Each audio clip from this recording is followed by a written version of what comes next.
Hello, and welcome to a very special edition of the Establish the Edge podcast.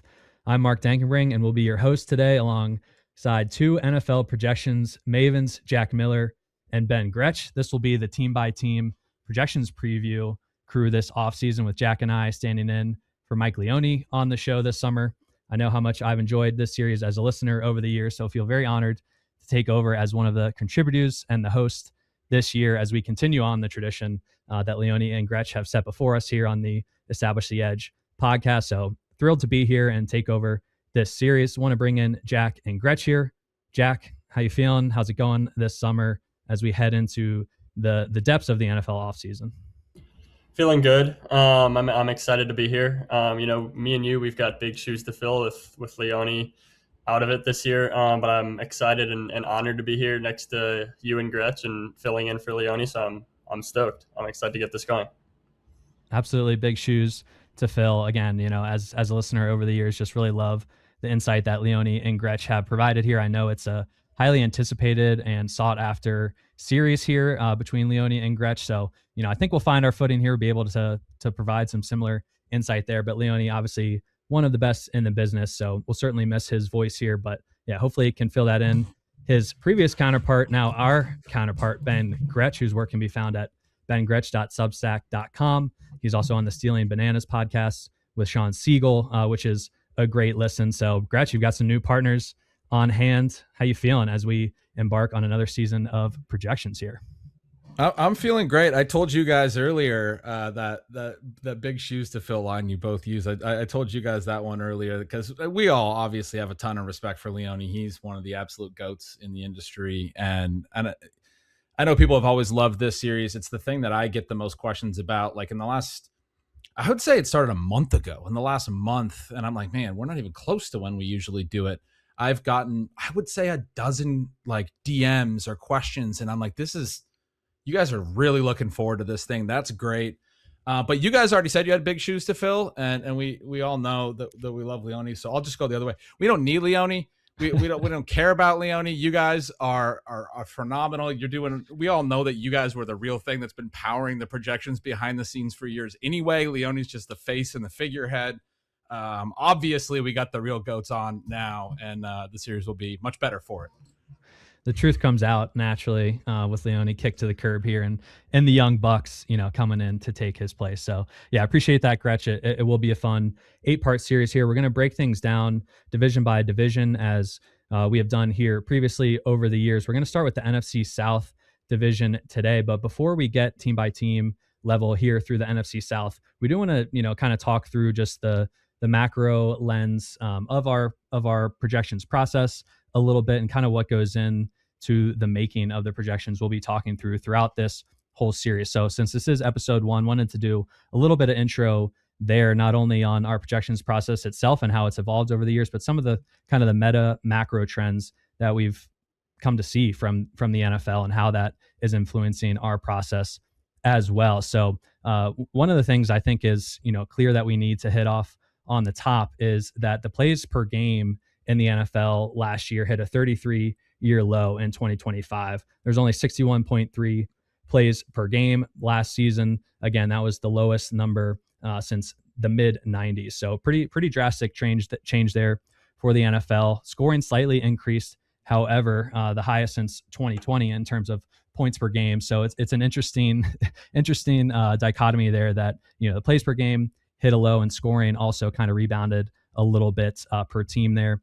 The yards per drive also did not change much last year, mostly just the overall plays per drive. Again, play volume generally down last year. We kind of talked about this beforehand, thinking a lot of that has come from the average field position changing via the kickoff rules the last couple seasons. I know as well on the most recent Mina Kimes pod, Nate Tice had mentioned that it was the longest time between plays in NFL history last year. So between snaps, the play clock was dwindling and ticking more than ever before. Again, another kind of drag on play volume there. So that's something that we'll hit on consistently as we go team by team here. Again, last year, 61.3 plays per game. And for the established run projections this year, we are projecting 61.4 plays per game across. And I remember Leone Go was ahead, yeah. always about 63. You guys were always about 63 as the baseline, or a little bit above that, just like as of like 2 years ago, right? Absolutely. And looking back at the historical plays per game trends, last in 2024, 62.2 plays per game was the only time it was below 63 since 2018. So this is a pretty new trend, and something that we are leaning into quite a bit this year. Again, only projecting, slightly more plays than they had last year. So don't have it rebounding too much. So very, very interested, Gretch, as we go through each division and each team here, kind of how that plays out alongside where you end up on an average plays per game scenario there.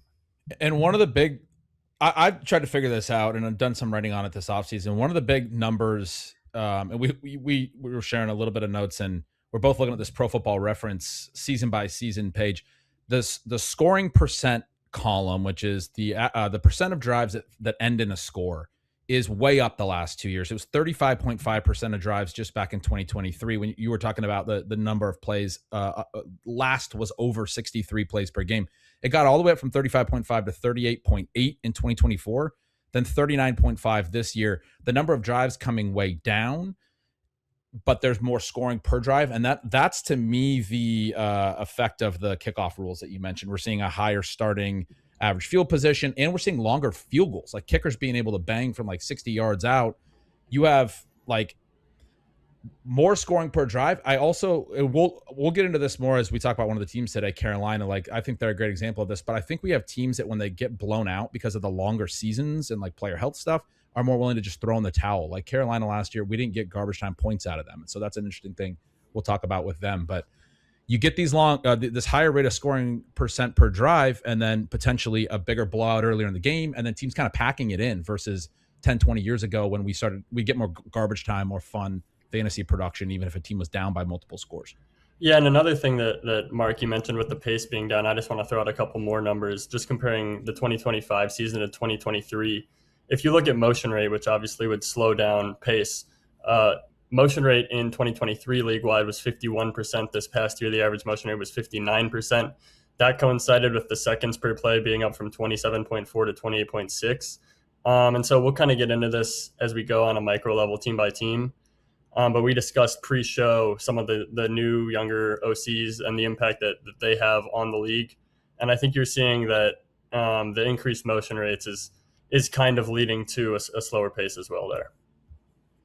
No doubt. And it may sound, a little bit elementary to kind of talk through like decimal point changes and plays per game. But ultimately, when you are projecting out a full season, the number one thing is, okay, how many plays per game are we expecting for this team? And then from there, you kind of get into the pass rate, rush rate, all the things that stem off that. So that is, a key number for us to get dialed in on, and certainly kind of given the trends of the NFL, try and have a great grasp on not only what happened last season, but okay, trying to read the tea leaves and where we can project and anticipate this going into future seasons. And that takes me to our, I think, second biggest macro point that has been talked about ad nauseum since the middle of last season, with the Rams kind of adopting this heavier personnel, multiple tight end sets approach on offense. And we saw this continue throughout the NFL draft with a lot of kind of blocking first tight ends, drafted in the second and the third round, teams seemingly altering their offensive personnel strategy to a heavier personnel base. And this ultimately comes down to offenses trying to take back the power and kind of dictate to the defense, what scheme and what personnel the defense has on the field, so the offense can, better draw up anticipatory offensive plays from that, take advantage of what the defense is throwing out there. Typically we've seen heavier personnel groupings from offense lead to defenses reacting with more base personnel. So more linebackers on the field, less defensive backs. And then, the Rams specifically threw a lot out of their 13 personnel sets and kind of had some advantages with their tight ends, athletic tight ends against, slower linebackers rather than defensive backs. And so that is something that we have considered for a vast majority of the teams in the league is, okay, do their draft decisions, lead us in a certain direction in terms of what personnel they're going to be playing? How does that trickle down target share wise, pass rate wise, in terms of what the offensive coordinator, what we expect them to do out there on the field? And again, this is being discussed, throughout all circles of the NFL, not just fantasy football, but also, the standard NFL content you'll get out there as well. So, again, we think offensively having the personnel groupings out there is to dictate the defense, but there's also that aspect, and we hit on this a little bit in a pre-show call too, of like, okay, sure, the offense can dictate personnel groupings and hope that the defense responds accordingly, but what happens if the defense doesn't exactly respond the way the offense is anticipating, and how does that impact the kind of the deployment of these personnel groupings? So Gretch, want to toss it your way a little bit to see if you have any kind of further comments on this heavy personnel trend and meta-analysis as we've gotten into, or as you've gotten into, projecting these individual teams so far. I have some additional comments because we talked pre-show and I was like, oh man, how are we going to talk about this quickly at the beginning of the show? But or we were discussing that, and I had a ton. I've written about this a bunch. People who want more on it, check out my Substack. As far as thinking about projecting it forward and how it impacts the projections and all of that, the big thing that I have wanted to emphasize as I've talked about it this offseason is I think a lot of people are seeing the way that the offense is moving, and they're seeing all these additional tight ends, and they're saying, oh, teams are going to run a lot more multiple tight end sets and those things. That is the focus of the league's offenses this offseason. I think that's very clear if you look at the draft and some of those things you mentioned. The league's defenses are also spending time this offseason trying to come up with better answers for offenses that want to throw out a heavy tight end formations. This is the league's evolutionary cycle. Everyone always wants to talk about the offensive counterpunch these days. That's not really how or the only way that it works. The defense is also evolving, even though they're ahead right now, and they've continued to do some better things over the last several years. Some stuff in the front seven, different like pass rush stunts and things. I've been hearing from better ball knowers than me about how it's really complicated protections over the last year or so. Like that was one of the big stories of 2025, right through to the Super Bowl. We saw the Seahawks doing it a bunch and getting a ton of pressures. But my main thought as far as the projections and going forward is we're sort of always chasing that last evolutionary shift. And it's not the way to think about evolution. That's what this sport is. It's constantly evolving. We're not at an endpoint. People, I see that mistake so much. People want to think about evolution as if we are right now at the end. Like, oh, we got here. The answer is multi-tight end sets. We're not. We're at a point on a timeline, and things are going to continue to evolve. One of the things I was saying to you guys pre-show that kind of doesn't concern me, but I think is a possibility in the wide range of things that could happen next, is defenses find good answers for passing out of heavy tight end formations right away early on in the season. And that becomes like a clear league-wide meta thing, just like the cover two shell was a league-wide meta thing in 2021, 2022 and changed things. And if defenses find those answers early, we might see offenses just decide right away, well, I mean, if we don't get the advantage of the getting them into base defenses and all of this stuff, and then we get the positive pass advantage, we might as well just get our wide receivers back on the field because they're the better receivers anyway. And we may see the heavy tight end formations kind of go out of vogue like mid-season in the regular season this year that quickly. And there have been little mini trends like that have been found out quickly over the evolution of the sport, something that I've done a lot of writing about, the macro stuff over the years, and think is really fascinating for fantasy football and probably one of the edges out there that doesn't get discussed as much. But we are going to be looking at a lot of teams that are going to move toward an offensive focus of more heavy tight end stuff because of their offensive personnel things. And we're going to discuss that. And as you project them, it's less concentration in the targets. All that stuff's going to be very, very vital as we talk about. We want the teams that are going to be concentrated, that are going to give all the volume to certain guys. That's what we look for. The bottom line, at the end of the day, the bottom line of fantasy football is a volume-based game. And so that is a very important thing to keep in mind if these teams are doing the rotational stuff that, we've seen from a lot of offenses over the last several years. Sean Payton is a great example. Has always done this. The Broncos always rotating routes in a way that's like not fantasy friendly. We might have more offenses like that, certainly. Absolutely. And you see a top offensive mind like Sean McVay kind of leading this trend last season. It does feel like other teams are going to try and copycat that, but who knows how successful they are going to be in emulating McVay's process, both in terms of scheme and the players and kind of, coaching and instruction that goes alongside with implementing these new strategies offensively. So great breakdown there, Gretch. Super, super excited to see how that plays out throughout this season and how ultimately correct we are in trying to anticipate these changes in our season-long projections and handling those.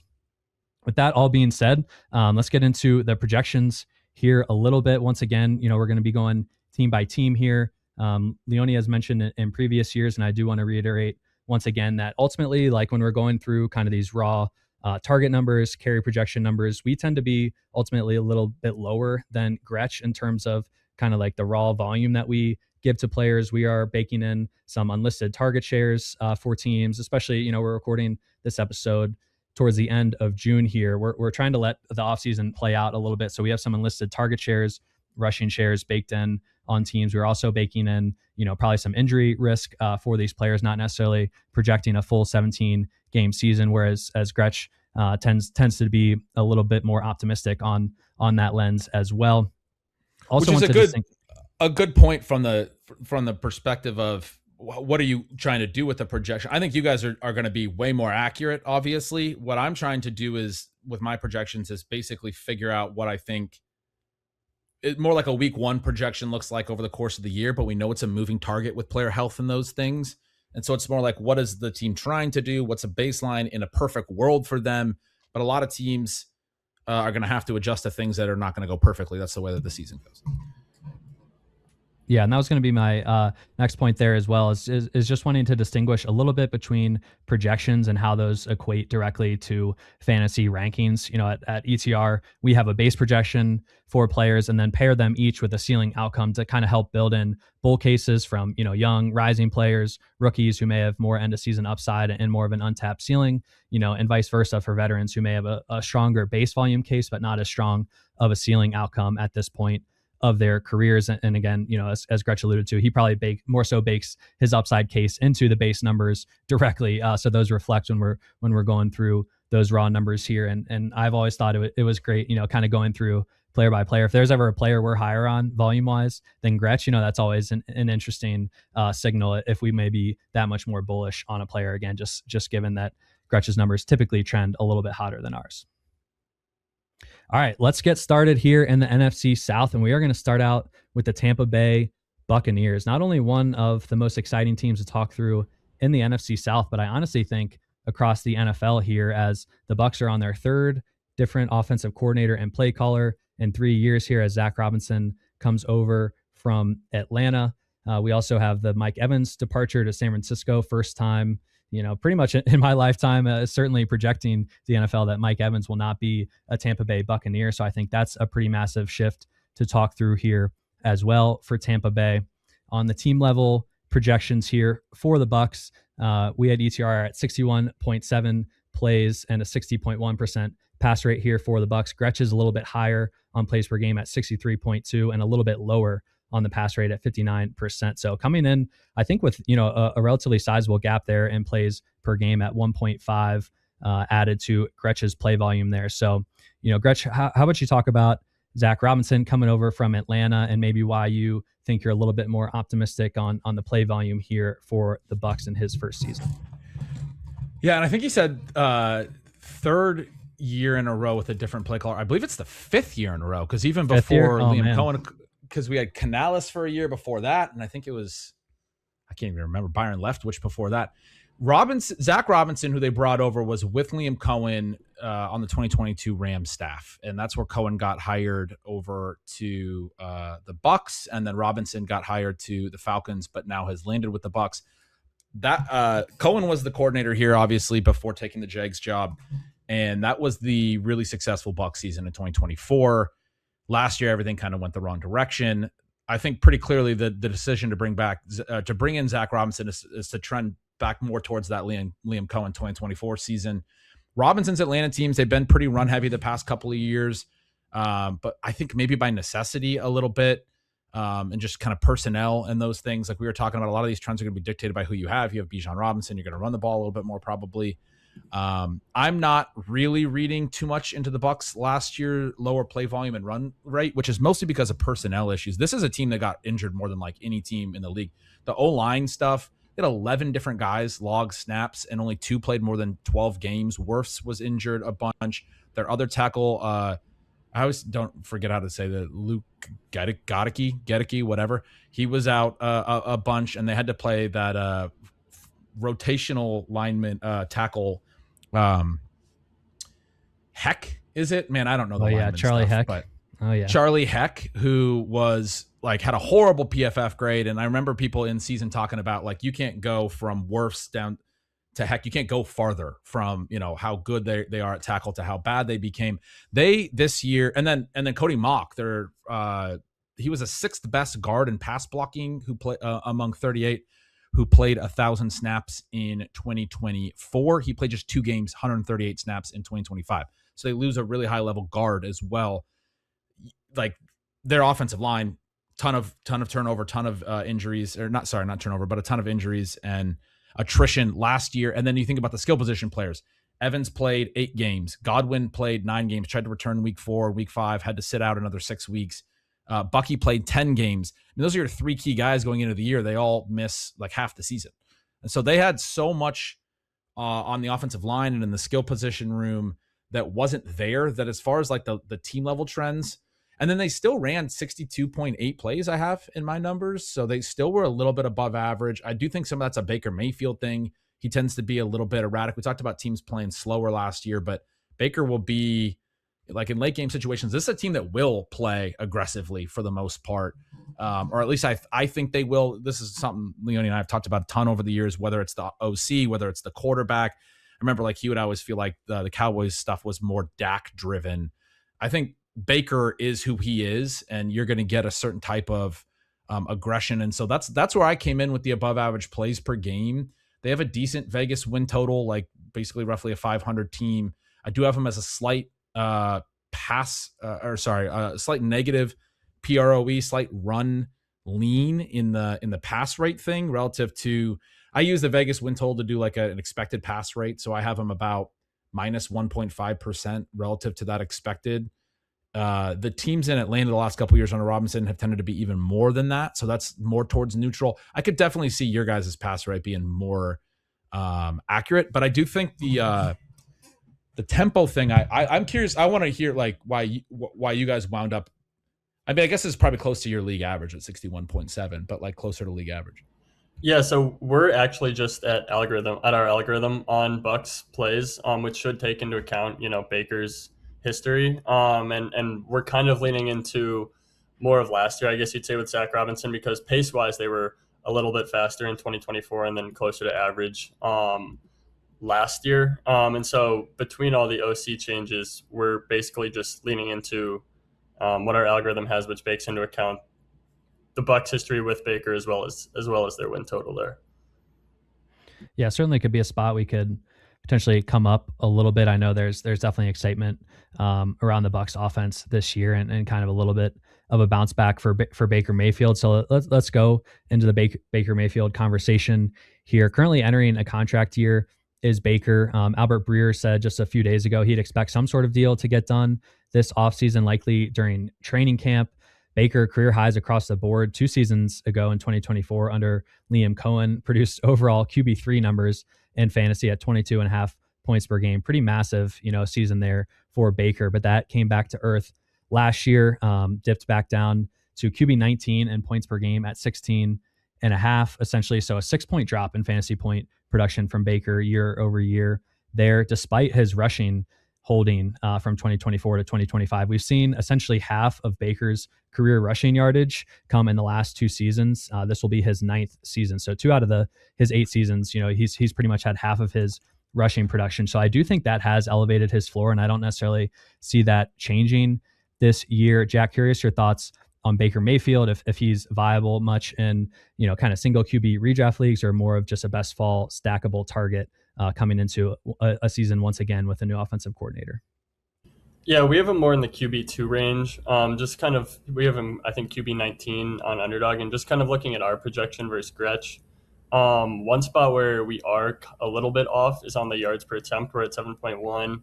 Gretch is at 7.3. Baker's yards per attempt during his 3 years in Tampa have kind of been all over the place. He was 7.1 under Canales in 23, up to 7.9 under Cohen in 2024, down to 6.8 last year. And I think he was 6.5 yards per attempt after the bye. He was also dealing with, I think, a non-throwing shoulder and a knee injury over the second half of the year. So I'm curious if that's where like Gretch is thinking with the higher yards per attempt, because we're kind of, our quarterback efficiency flows through our pass catcher efficiency. So Evans, prior to last year, had always been a pretty efficient guy. Last year he was down to, I think, like 6 yards per target. So between the loss of Evans and the decreased efficiency last year, we're a little bit lower than Gretch there. But I wonder if Gretch is expecting like a resurgence under Robinson, akin to what they had under Cohen. Maybe we're a little bit too low there if he's going to get that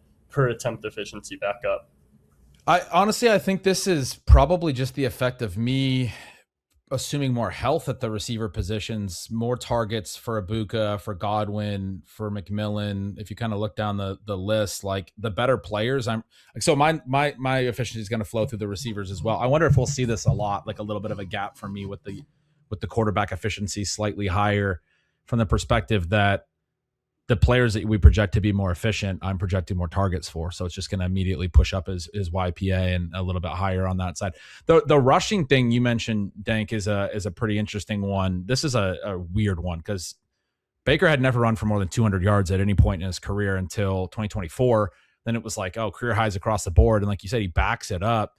And I mean, we usually see the opposite. As guys reach 30 at QB, they're running less. I mean, he just turned 30 last year. He just turned 31 here in April, but he's suddenly like doubling his previous career high in rushing yardage, more than doubling each of the last 2 years, the previous career high. It's just randomly, I'm going to run for twice as many rushing yards and just be a way higher scramble rate guy. But one of the other things with Baker, you mentioned not having Evans, and I think that's a big one. When I went through this, as we move into the position players, when I went through the receivers, I basically, without Evans' really high receiving TD rate, I had a lot of I was way low on the team touchdowns. So I used to look ahead lines and have like a little expected touchdowns formula. And I was like multiple touchdowns low in my initial run. And I realized it was because Baker's TD rate was lower than like any of his previous 3 years, which is basically because I didn't have Mike Evans, who, like, it's always like, how high are you going to project Mike Evans' touchdown rate? Is it going to be like 8%? You take that out and suddenly Baker comes in way low, which to me on the receivers made an interesting thing where I was like, okay, well, I got to project somebody to catch touchdowns for this team or score touchdowns for this team. So their running backs have had really big receiving TD rates over the years. I wound up putting some of them toward the backs, but obviously that's going to be huge for Ibuka. It's going to be huge for Godwin, McMillan, anyone else in this pass game. But one last note on Baker. I just think having a healthier O-line. I'm looking at a few different sources. I'm waiting for Brandon Thorne's great piece. I was talking to you guys before, and that'll be coming in July. But I'm checking some other sources on the O-line stuff. I'm not an O-line guru, but most sources think that a healthy Bucs O-line will be top 10. So that's the other thing about Baker. I think just having a healthier O-line could be pretty huge for his efficiency as well. If the Baker rushing does step back, it is a bit of an anomaly the last 2 years. Maybe if he does get a contract extension this offseason, maybe that could change his behavior a little bit in terms of his willingness to scramble. And then you have the Mike Evans, departure potentially bringing down the TD rate too. We also kind of map our touchdowns to future team totals. So certainly kind of in line with you, Gretch, there right now. We have Baker projected to throw 26.5 touchdowns. You're about 28.5. So a little bit higher than us on the TD rate there for Baker, but also a little bit higher in attempts just overall too with your play volume gap on him. But, maybe the floor could drop out a little bit from Baker if the rushing does kind of come back to his previous career levels, and then the touchdowns don't get replaced by other players, outside of Mike Evans, maybe just an overall step back there. So kind of an interesting profile here for Baker as he enters his age 31 season. Let's head to the running back room here, though. A lot to discuss as well. You have Bucky Irving entering his third season.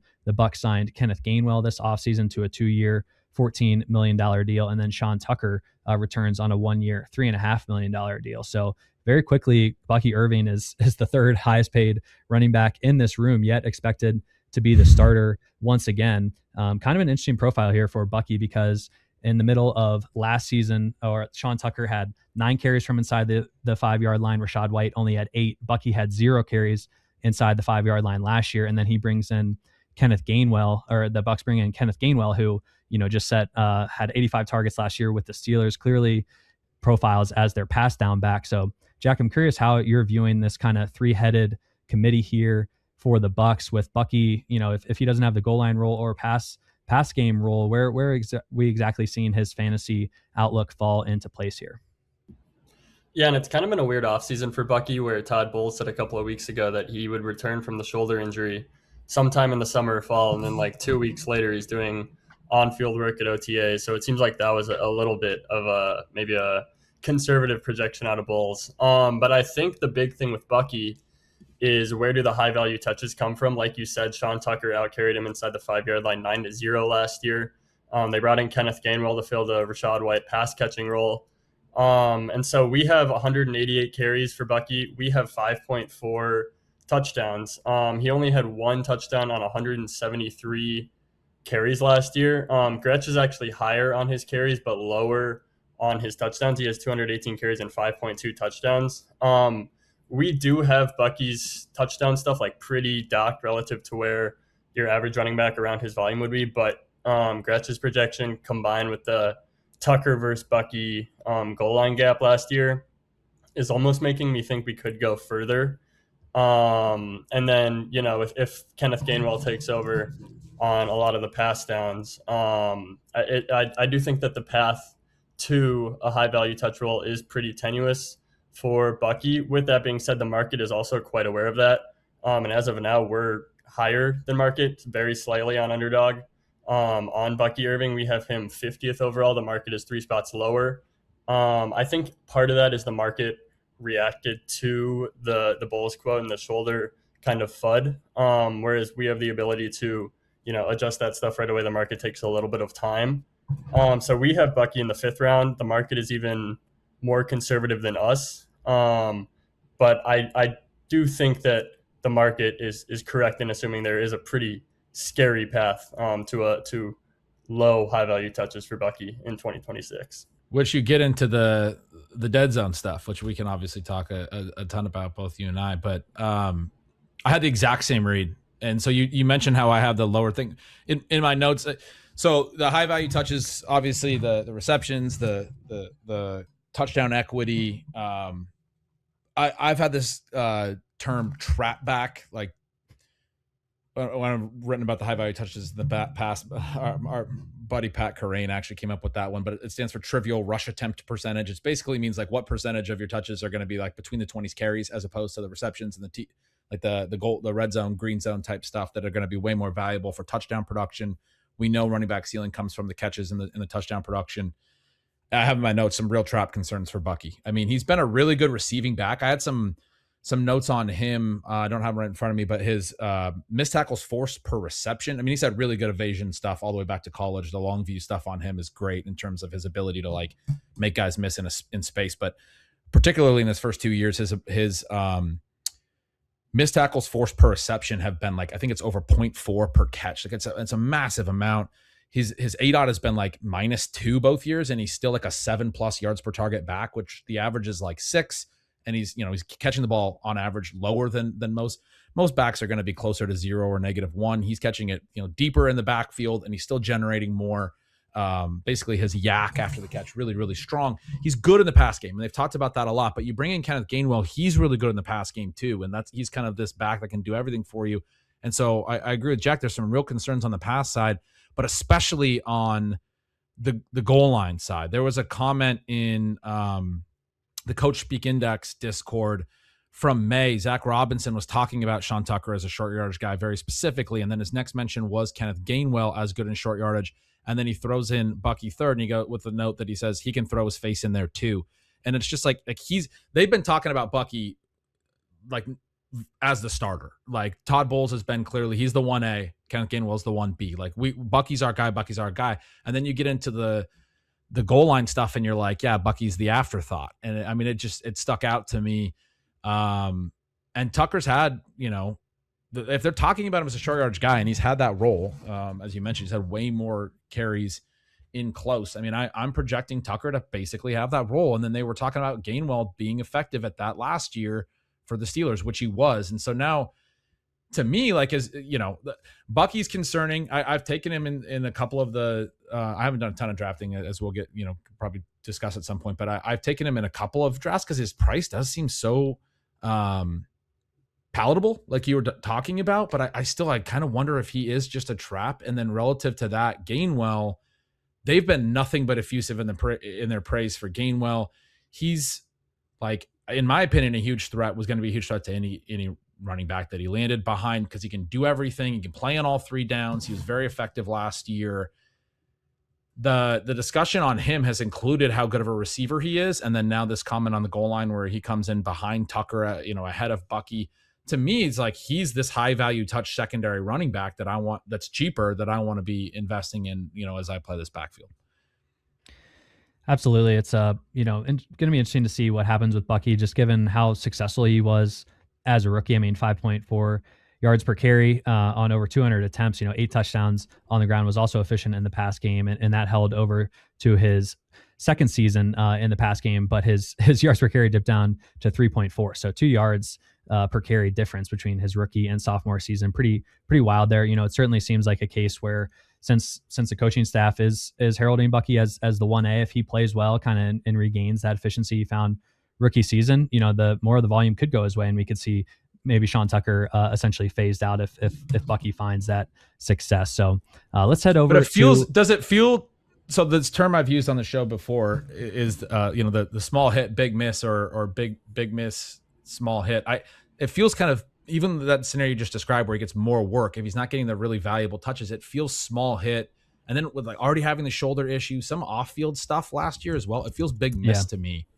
It feels a very small hit, big miss, dead zone backy to me. So I'm kind of concerned about it. I love Bucky Irving. He was my huge stance as a rookie on him, but I'm struggling with how to play him this year.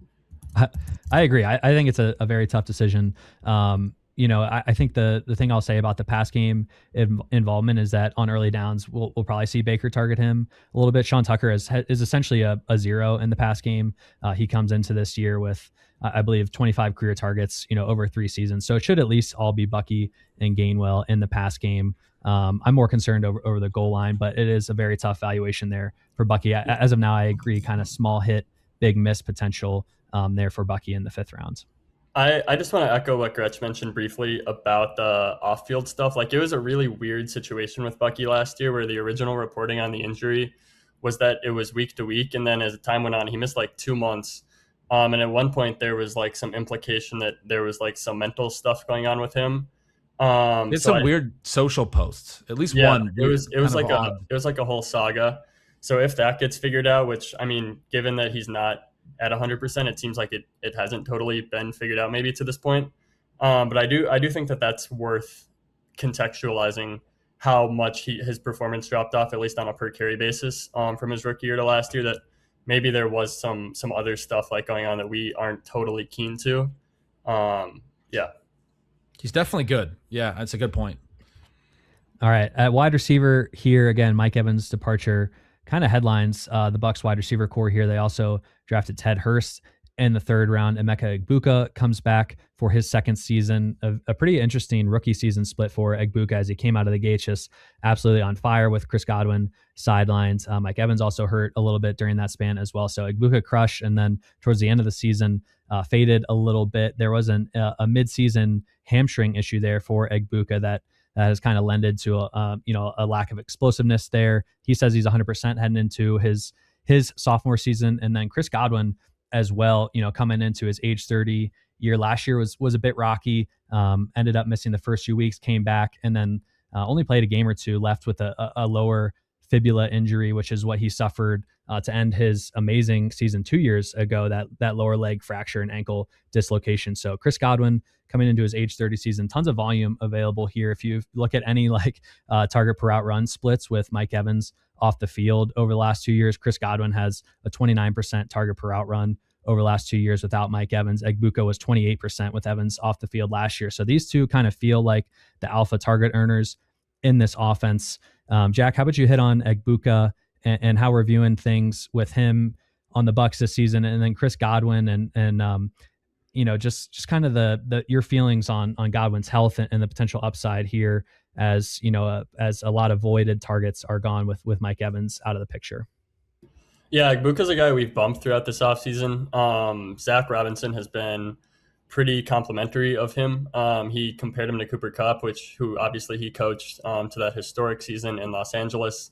That is, of course, high praise and not any standard that we should hold any receiver to. But you pointed out it was a weird season. He averaged 8.5 targets through the first 14 weeks and then basically got relegated into a part-time role with Mike Evans and Jalen McMillan back. Egbuka himself said that he had tired legs at the end of his rookie season. He said that playing the national championship season at Ohio State and then going right into the draft stuff, into the NFL season, he thought that he was worn down by the end of the year and is better equipped into year two, going into year two as the wide receiver 1. The big thing with Godwin is that he should be playing in the slot more this year. He was about 50-50 between the slot and outside last year. He's historically been much better in the slot throughout his career, but he has played just 16 games over the last 2 seasons. He's been under 8 yards per target in 3 of the last 4 seasons, including a career low 7.1 yards per target last year. There's been some buzz on Godwin recently. I know that internally in our ETR Slack, we discussed bringing him up within the past couple of days and opted not to, just because the room was kind of split. I am a little bit worried between the age, the injuries, and the decreased efficiency. It looks like Gretch is a little bit higher and has a tighter target gap between Egbuka and Godwin than we do there. Yeah, it's a tricky one with the Godwin Evans stuff, and I mean just the way that he did seem to be featured late last year. I guess maybe I'm underplaying the hamstring thing. I was going to ask you guys for a little bit more on that. You guys are probably a lot more organized on things like that. I don't really remember as much about the Egbuka hamstring last year, but his season, like you guys said, very weird for a productive rookie to go the opposite way. We know that receivers tend to gain usage and production in the latter half of the year. He went out and averaged 89 yards per game over his first 5 games. Then he went over 65 yards one time the rest of the year from week 6 on. And that was like week, 9 or something. It was the final 8 games. He didn't go over 65 yards or score a TD. That's half a season. It was like basically a very average. But if you flip those things, I'm sitting here telling you that this is exactly what you want to see from a rookie. He was pretty good early on, and then he progressed and he was great late. And now I want to be all over this guy. It's really weird to see him go from 85% plus routes early to not clearing 70% in any of the final 4 games while they're in a playoff push. That's I should note, I have PFF's routes numbers there. I know there's obviously a lot of different route sources. I took note of the exact same thing you did with the Cooper Kupp comment, and also the 48% catch percentage. That's just crazy. That's not something we're going to expect to carry over. That's way too low. To me, it feels like I wrote in my notes, it feels like the bet kind of has to be Egbuka, even if you're like a little bit concerned. I was a little bit more concerned last year doing this show about what he was as a prospect and what he is as a long-term player. But Godwin, you have, as you mentioned, 30 coming off career worst per out stuff. The health stuff with him is basically the whole thing. How healthy was he last year? Probably not. How healthy is he this year? Can he be healthier and get back to what he was pre-injury? Obviously, 2024, he was on his way to a great year. McMillan is the other one who missed a ton of time last year, only 83 routes, had a good year, but health for him, again, is going to be key. Then you have Ted Hurst, the rookie, who played at Valdosta State and then Georgia State. He was productive at Georgia State for a small school guy, high ADOT, plus a high targets per route, so you get a lot of air yards. He was over 1,500 air yards both of the 2 years at Georgia State. He's 6'3", 206, tall but thin, 4.42 40 time, really good jump, strong RAS, athletic player. They're talking about him as a true X, and they're obviously not expecting him to be Mike Evans, but they're talking about him in the X role that Mike Evans vacates. I don't think he's going to be a stud right away by any means. If you look at the small school stuff and a lot of the other stuff, I do think he's really interesting if he's out there for the reasons Jack said, that Godwin can be playing in the slot a lot more. McMillan, a lot of people have said, would be better in the slot. So if Hurst isn't out there and they're kind of moving stuff around, how does that work relative to if Hurst is able to play? And even if he's just what Deontay Thornton was for the Raiders last year, which is basically just a wind sprinter in his rookie year, it's really good for Godwin and Egbuka, I think. And one of the big notes on this team, Zach Robinson, in Atlanta last year was very concentrated. We'll talk about this as we get to Atlanta too, but I think it was the 6th highest target earner on Atlanta last year, had 16 targets, which is something you don't see when you go through and do projections. And you kind of look at last year's numbers and stuff. And when I say 6th highest, I'm talking about 3 receivers, 1 tight end, 1 running back, basically your standard 11 personnel. You had Pitts, London, Bijan Robinson, Darnell Mooney, and then David Sills was the other guy. Behind them, 6th on the entire team was Tyler Algier with 16 targets. Very concentrated, a lot of like 11 personnel, or if they went out of 11 personnel, they're not using the secondary tight ends or them as like real, passing options. And you do have that at in the tight end room here as well, with Cade Otton being a guy who's mostly a routes based play at tight end. He's never really earned like big targets per route. I do think he's going to run a ton of routes again. I do think he's going to get plenty of targets. He's a viable late round tight end. They don't have a lot of competition for him. They have like Payne Durham as a blocking tight end, and they drafted Bauer Sharp. He's super athletic, but he had a low ADOT in college. And they're talking about like if he could be vertical, and it's not really in the production. I'm kind of a slave to the production profile. Like, did he actually do it in college, or are we projecting him to do something at the next level that he didn't even do? And he didn't do it. He's athletic, but he wasn't a vertical tight end in college. He wasn't very productive at all as a receiving tight end. He's just a very good athlete that maybe is more of a developmental, is a 6th rounder. So they don't really have, they have Devin Culp, who you guys have projected for a few targets here, but they don't really have a secondary tight end that's a real threat. I do think we're going to see plenty of 3 receiver sets here, even though Zach Robinson's talked about some of the multi-tight end stuff. He had a quote about trying to get the defenses to, to be in base defense, and they're probably going to try some of that. Ultimately, I do think the targets are going to be pretty concentrated here, which is obviously favorable. We talked about that at the top.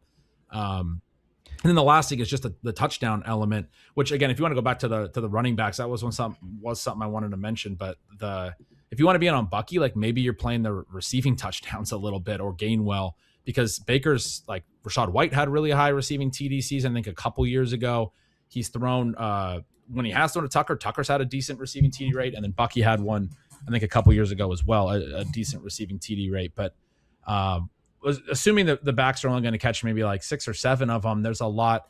Oh man, my kids would kill me for that. There's a lot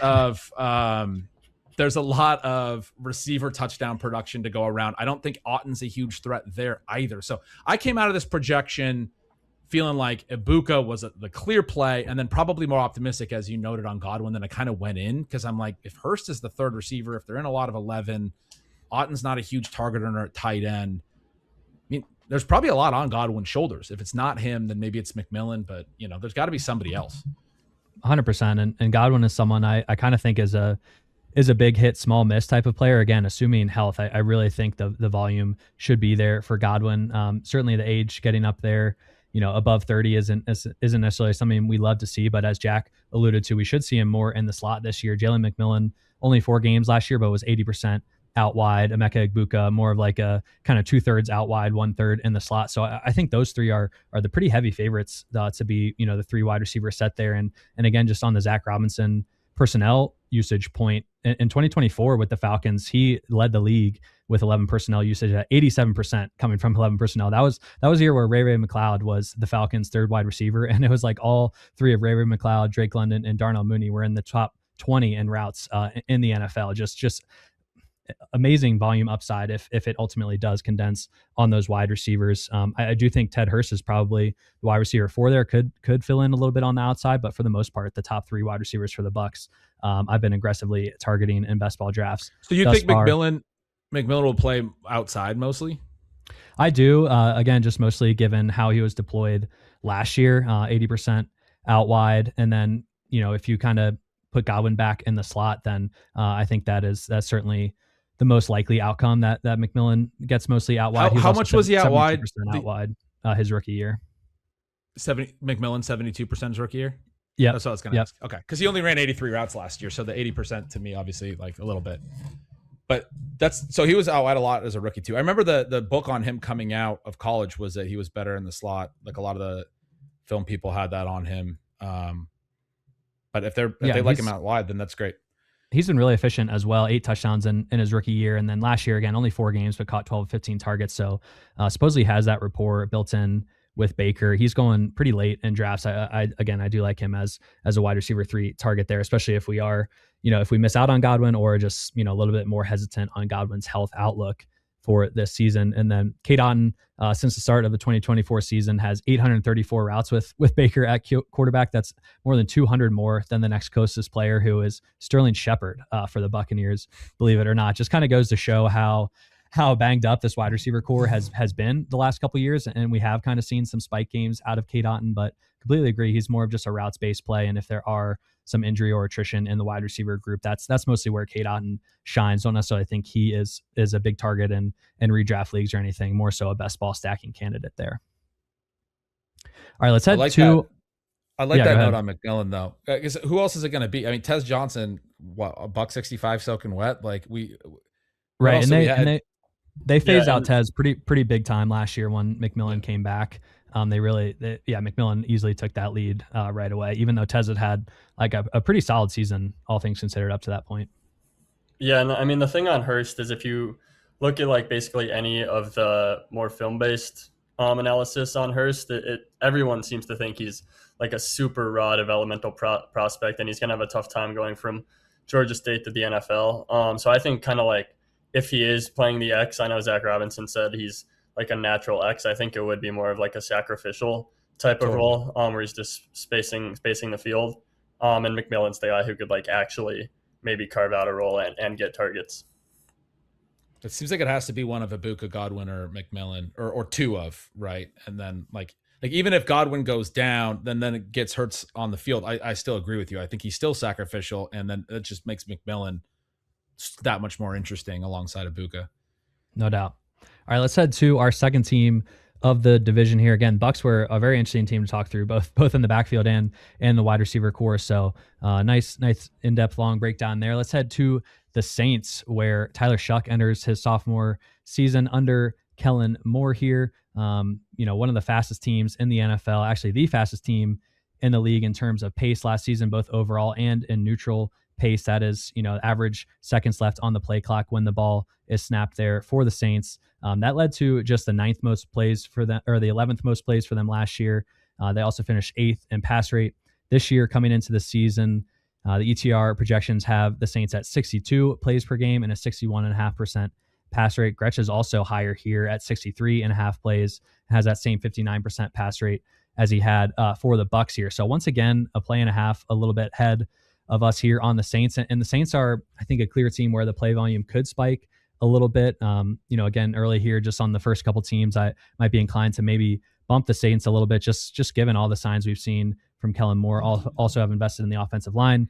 You ideally have, a little bit of a step forward from Tyler Shuck in his second season. They add Travis Etienne to the backfield here, and then spend the 8th overall pick on Jordan Tyson. So, the Saints, I think, are not quietly becoming, like the public's favorite sleeper team to target in fantasy drafts this offseason. I can certainly see why here. So, Jack, any thoughts here on why we may be a little bit lower plays per game wise, just given like kind of the pace we saw from Kellen Moore and how we're expecting that to translate to his second season?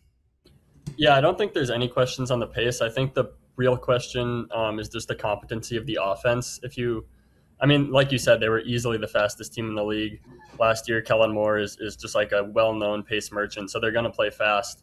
Once Shuck became the starter, they were 24th in the league in EPA per play. Over the last month of the season, they were 16th, but they played the Panthers, Jets, Titans, and Falcons in that last month. So they were 11th in real plays per game last year. I think if they can become like an above average offense, they do have a real chance to lead the league in plays per game. It's just whether they can be an above average offense. That would require Shuck taking a step forward. They did the right thing drafting Jordan Tyson if they want to help the offense and move in that direction.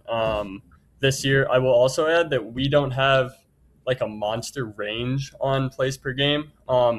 I'm curious to see as we get like more into this, if that ends up being something that we see us having like a tighter range on plays per game and Gretch having a wider range. Plays are just kind of difficult to predict, although maybe more on a weekly basis than a seasonal basis. So I think we have the highest team in the league around 63 point something plays per game. And I can pull it up. Yeah, 63.6 and the lowest around right near 59. So we just don't have a huge range on plays per game. We do have the Saints as an above average team in terms of play volume, though. Yeah, I'm probably too wide on that stuff. I've done some back testing on my projections in the past and found that I've been really far off on a lot of that stuff. It's tough to project the pace, like really far off on. I was trying to figure out how many teams I actually like had dialed in when I whatever my projection was, and the two times that I've done this in my career, it was like, I think exactly like 16 out of the 32 teams that I missed by at least like 50 or 100 either passes, rushes, or plays. And often it's because of like a major injury or something that shifts, a lot of the assumptions. But at other times, I'm getting like a bunch of spam calls from Google. At other times, you're just wrong. You're just wrong on some of your assumptions and things. It's not easy to do. They were at 63.2 plays per game last year. Part of why I'm at 63.5 and even higher is I knew they were going to be fast paced last year. I was looking at my numbers from last year, and I still undersold them because I thought, I wrote in my notes, like, how fast can you actually be based on the competency of the quarterback play, right? And so you have a second-year quarterback in Rattler, or you have a rookie in Shuck, who's not like a high-profile rookie, he's a second-rounder, and they still came in meaningfully above average despite having two different quarterbacks play and the first starts of Shuck's career. The note you made about the opponents. So my big question for you guys was going to be, explain to me all the Tyler Shuck hype, because I got yelled at by Saints fans. Get really mad at you on social if you try to claim that he's not like the clear franchise savior quarterback going forward. This team scored 28 touchdowns last year for the entire season. Like, I don't understand. I got done with the projection and I was like way lower than what their look-ahead lines suggest, which, by the way, their look-ahead lines are not even that optimistic. They have the second easiest schedule by look-ahead data, and they still only have a 7.5 Vegas win total. Like, the market doesn't agree with you that Tyler Shuck is some second coming of Brett Favre or whatever you think he is. Like, or Drew Brees, or the Saints fans need to get a grip. I'm sorry. We're only on team 2, but I'm a little bit. But this is a fantastic offense for fantasy, as you said. It was extremely concentrated last year as well. In the beginning of the year, Shaheed played 9 games before getting traded. Brandon Cooks played 10. Through week 9, before they got rid of those two guys, Olave, Juwan Johnson, Kamara, and those two, again, basically your standard 11 personnel, 3 receivers, a tight end, and a running back, were the only guys on the team who had more than 10 targets at that point of the season. Devon Vele was 6th on the team, had 10 targets at that point. Olave had 87. Shaheed had 66. Juwan 56. And then you work down. Like, they're again, ancillary guys not getting anything on this offense. It's our second team, but the second one where we do need to talk about this concentration element that's so important. When you talk about extreme concentration plus up-tempo pace, I almost don't care who your quarterback is. But I am a little bit concerned about the team strength. So that's interesting to see that that's where Jack started, because I honestly felt like I was going to come in below, because I'm hearing a lot that's like more optimistic about this offense. I went a little higher on the play volume because we are going into year 2. You get a whole offseason with Shuck. Is Kellen Moore going to be able to really push this lever harder this year? But again, when I got done with my projection, I was lower on the touchdowns than what my formula said. And I had like bumped some of Shuck's like pass TD rate and some of that stuff. I had to come back through and basically had to project Shuck for more touchdowns than I wanted to. I ended up bumping his rush TD rate as well. I had regressed it quite a bit. It was very high last year. And ultimately, I'm like, well, yeah, I mean, if they're going to score a bunch of touchdowns, more than I'm guessing, then probably he gets a few more rushing touchdowns. So I get why he's an interesting fantasy quarterback. He's mobile. He's got a big arm. He can get to all the areas of the field. One of the things that Saints fans get really mad about is when you say he's 26, they will in unison tell you that doesn't matter anymore. The point about that is we have a lot of data in a lot of different ways across a lot of positions, maybe not as effective at quarterback, but I still think it's important that the younger the prospect, the more likely they are to develop and hit a higher ceiling as they progress. The fact that he's 26 is relevant to me, that I don't think of, like, I was comparing him to Jackson Dart and people are getting really mad at me. They said that he's clearly better than Jackson Dart. Well, Jackson Dart was 21 last year as a rookie. That suggests more room to develop to a higher ceiling as he progresses, if he hits in a meaningful way. I think Shuck can be a high floor type of player at quarterback. I'm not trying to say he sucks or anything. I do think you have to factor in the advanced age element in terms of a potential capped ceiling at what he is. And then recognize that even though he had some good rate stats, he wasn't incredible last year. The offense wasn't incredible, except for that late stretch Jack talked about when they played complete walkovers for the last 4 or 5 games. Absolutely. And, we are a little bit behind the market on Tyler Shuck. He's going at quarterback 20 right now on both Underdog and FFPC. We're at more like quarterback 22. So just a little bit behind there. Our raw projections for Tyler Shuck between Gretch and ETR are nearly identical. We're within 10 pass attempts of each other. Gretch a little bit higher on the completion rate, 1.3% higher, which leads to about a 200-yard higher projection than we do, but ultimately, near 1 decimal point on the touchdown projection, we have 23.8, Gretch 23.7, and then the rushing output as well, nearly identical. Gretch mentioned he had bumped his rushing TD output. He is half a touchdown higher there than we are, but nearly identical, probably as close as you'll see at a quarterback projection here between the two of us. So I think the public sees the quarterback 6 in fantasy stretch over the last 6 weeks of the season. They add Travis Etienne and Jordan Tyson in the draft. So the helium there is, I think, going to continue with Tyler Shuck. Like I was joking with Pat Thorman, Tyler Shuck is just going to headline every quarterback fantasy sleeper article this offseason, just given how the end of the season turned out. And then the weapons they added this offseason. I thought we were all going to just agree to keep calling him Travis Etienne. Well, gosh, I was going to say the same thing. This is my first podcast in a while, and in my head, I've been doing ETN all off season. So I'm gonna. I still write like ETN. I still write ETN like in the notes all the time, and just those 3 letters just to call him that. I've been like bullied by, I think it's the Athletic Pod that's been calling him HN. So I mean, I feel a little bit bullied into it, especially with me. My last name's Dankenbring. I come on to Overzet's streams. He's calling me Dankenberg. I have to correct him. I gotta nip the names. I'm sensitive to protect correct name pronunciation here. So I'm gonna lean into it here for our boy HN. It's just there's already an AG starting running back in the NFL. Like, Good. Pick another pronunciation. I understand that's what his name is. That's an absurd claim by me, but and then you have Trevor Etienne. Else. Then you have Trevor Etienne for the Panthers. Is he HN now? Like I don't think so. It's tough out there for us fantasy analysts. All right, it's tough. Let's head to that backfield though, because I was really eager to see how Gretch had this split up, because this is a conversation we've had now for months, given the signing, a pretty massive contract here for Travis Etienne, 4-year, $48 million contract, $28 million guaranteed. He is now the 10th highest paid running back in the league on average annual value. Funny enough, Alvin Kamara is 9th as he kind of clings to that hefty contract there. And then Alvin Kamara, largely rumored to potentially retire. Would he come back to the Saints? Where is that all gonna stand? And so Gretch here, we have Travis Etienne at 222 carries. You're at 253. We have Kamara at 86 carries. You're at 64. So quite a bit lower there. You also have Devin Neal with 64 carries. So the same carry projection there for Devin Neal as Alvin Kamara. Curious, just your take there. Is that more kind of baking in the chance that Alvin Kamara does not play on the Saints this year? Do you think his role as RB2 is just up for grabs, kind of given the Saints' lack of commitment to him? Where do you stand on the Kamara saga as it stands on June 22nd here? Well, isn't it Kamara? I'm pretty sure it's Kamara. I believe on those two. Kamara has said that he and his mom pronounce them differently. So I think it's up to your interpretation of how you want to say that one. All right. I'm learning a lot of pronunciations today. I'm terrible with pronunciations, as we'll learn. I'm gonna probably say Kamara and ETN because that's just the way that I've always said it. In my head. But the way that I'm projecting this with Kamara is.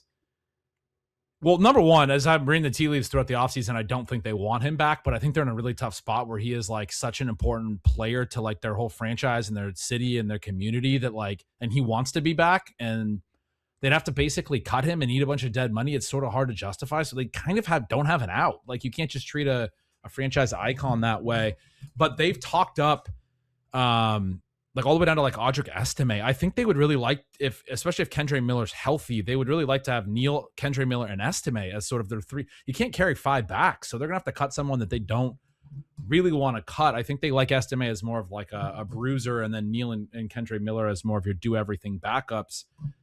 Now that you brought in ETN, you're kind of in a tough spot. The Kamara thing, the evasion stuff had really cratered. The yards after contact stuff had really cratered. It was bad again last year. His yards per carry all the way down to 3.6, which is obviously not the best stat, but the peripherals support that.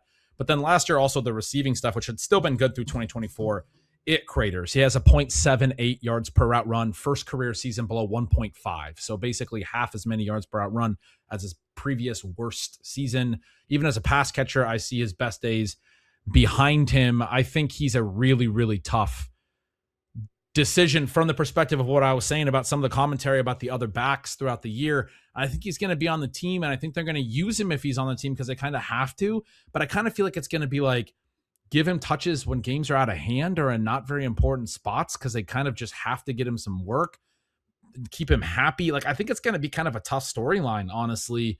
And I don't think the skill level is probably there. He's definitely, I think, on the downslope at the end of his career. So that's why I'm sort of projecting him to have a little bit of a smaller role. I'm projecting a pretty decent sized role for Devin Neal.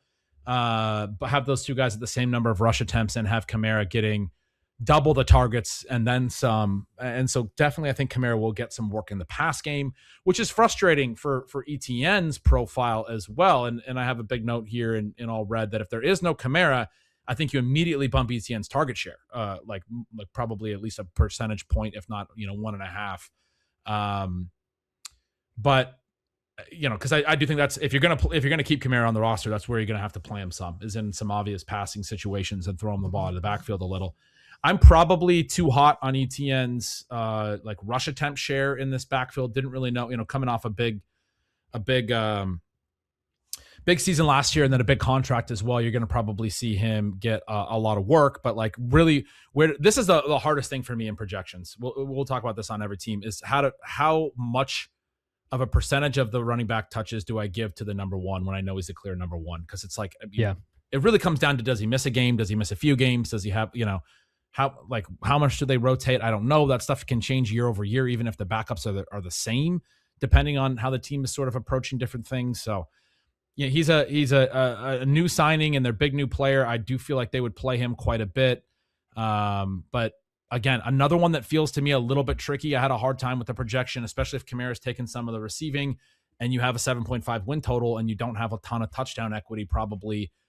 And you're talking about a guy who a year ago, most people didn't want to be in on because he was coming off a pretty tough 2024. And when you look at the peripherals on him, on ETN, you see he bounced back from the tough 2024, but you don't have a rebound to the levels of his 2022 and 2023 1,400-yard seasons. He got about to 1,400 yards again.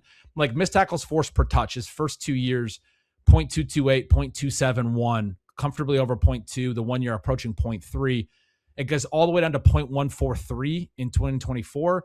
Last year, it rebounded to 0.19. So you're back up from the low 2024. You're not back to the mid 0.25, the mid between 0.2 and 0.3, the midpoint there. Same thing with yards after contact per attempt. It rebounded. It was closer to his early career numbers.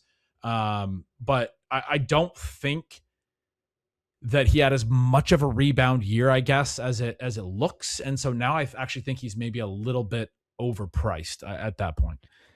We've been a little bit behind market on ETN, HN, however you want to say it. Just with kind of like the signs pointing to maybe Kamara more likely to return than not. I think this almost just plays out two ways, kind of, right? If Kamara does return, that is, in terms of, ETN takes like the massive workload right up front and we end up low and the critics can say, man, how did you not expect ETN to have the RB1 workload here when Kamara is absolutely washed? They gave ETN $28 million guaranteed, this four-year contract. Like how could you expect Kamara to eat into his workload? And then on the flip side of that, it's man, this is a Saints legend. He's coming back for kind of a farewell tour. How would they not include him in the pass game? Sure, he's fallen off a little bit efficiency wise, but maybe if you dial back the volume, he can kind of regain some of that burst potentially and regain some form. So I think it's a fine line between how aggressive to be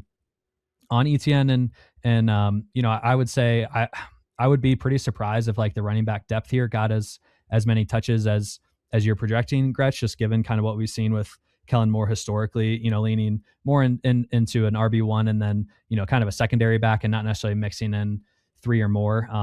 If unless he really really has to. So I kind of think if Kamara returns, it'll be condensed on those two. It's more of a question of, okay, what percentage can Achane really carve out here in this offense? But we are pretty aligned in terms of his target projection. You have Achane 31 carries clear of where we are, and again, we are just kind of higher across the board there on Kamara. So certainly not a projection I think is finalized. This could go a number of different ways here with Kamara's status in the Saints. But I think as of right now, we're both seemingly a little bit behind on Achane compared to the market excitement around him, it sounds like. Yeah, that makes sense.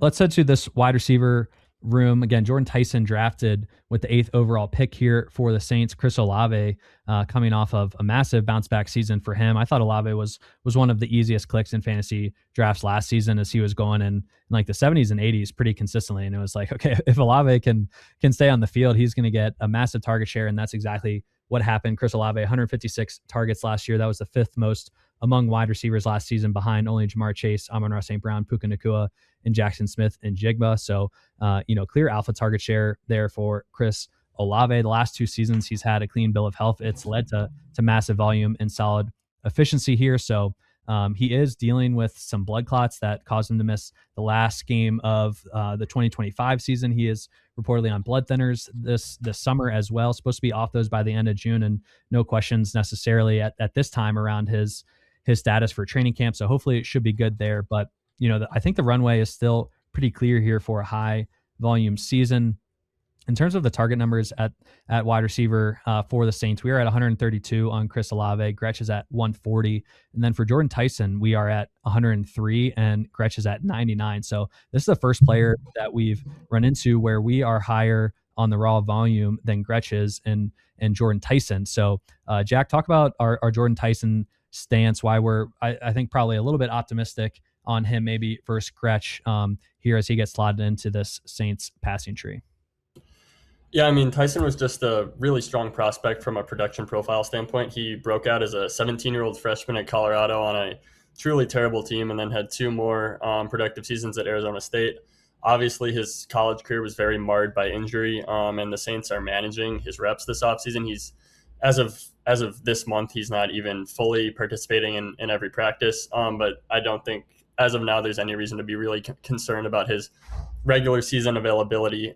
So between that, the draft capital of being a top 10 pick, and kind of the condensed target distribution we're expecting here, they've got, Devon Vele as wide receiver 3, who they kind of inexplicably traded a 4th and a 7th round pick for last year. So they clearly like him.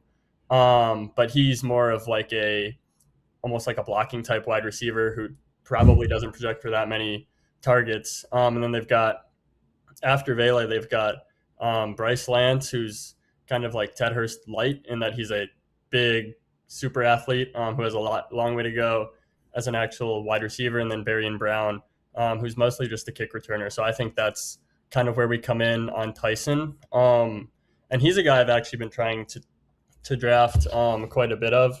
I kind of think between the prospect stuff and the draft capital, I mean, this is the type of guy who really could just be an awesome player. And I think there's a world in which he's like challenging Olave by the end of the season. And the other thing with Tyson is Olave has a concussion history, and he's on the record saying like he was 1 concussion away from considering retirement. And that might be a little bit of hyperbole, with the money he's about to get this offseason. But I do think there's some like contingent upside with these guys, where if Olave or Juwan or someone misses time, the targets really could be pretty incredible for the remaining guys. And a lot of the target discrepancy here, it doesn't necessarily fall from the wide receivers. It looks like we can, do a little cross-positional analysis here and bring in Juwan Johnson, who is former wide receiver in college. So, a little bit of crossover there, who had a breakout season in his first year with Tyler Shuck last year. Gretch, you're at 84 targets on Juwan Johnson. We are only at 63. So that's the biggest target discrepancy we have on the Saints. I'm curious if that kind of leads to your a little bit lower stance on Tyson. Do you see those two kind of directly correlated? How are you seeing? No, I'm waiting to jump in and make a really firm statement that I'm not intending to be lower on Jordan Tyson. This is very much like some of the ones that we've had with Leone over the years, where I always call him the guy who likes the olds, and then I always worry about projecting the rookies too high. So I was 100% doing the projection, pushing down Tyson's targets, thinking like I'm too high on him. I have too narrow of a gap between Olave and Tyson. Olave had 156 targets last year, as you said. This doesn't reflect. I got to talk to the interns. This doesn't reflect where I actually stand on this. I agree with everything Jack said. His profile is extremely interesting, and I gave a very similar take on, I think it was on a recent Stealing Bananas, where I think Tyson could really threaten Olave this year, and I don't think people really realize. So Olave's earned a ton of volume, both targets and air yards, across a variety of quarterbacks and offensive systems. He's clearly just very talented, and especially at creating separation vertically down the field. He does have some efficiency issues. He had some efficiency issues in 2025.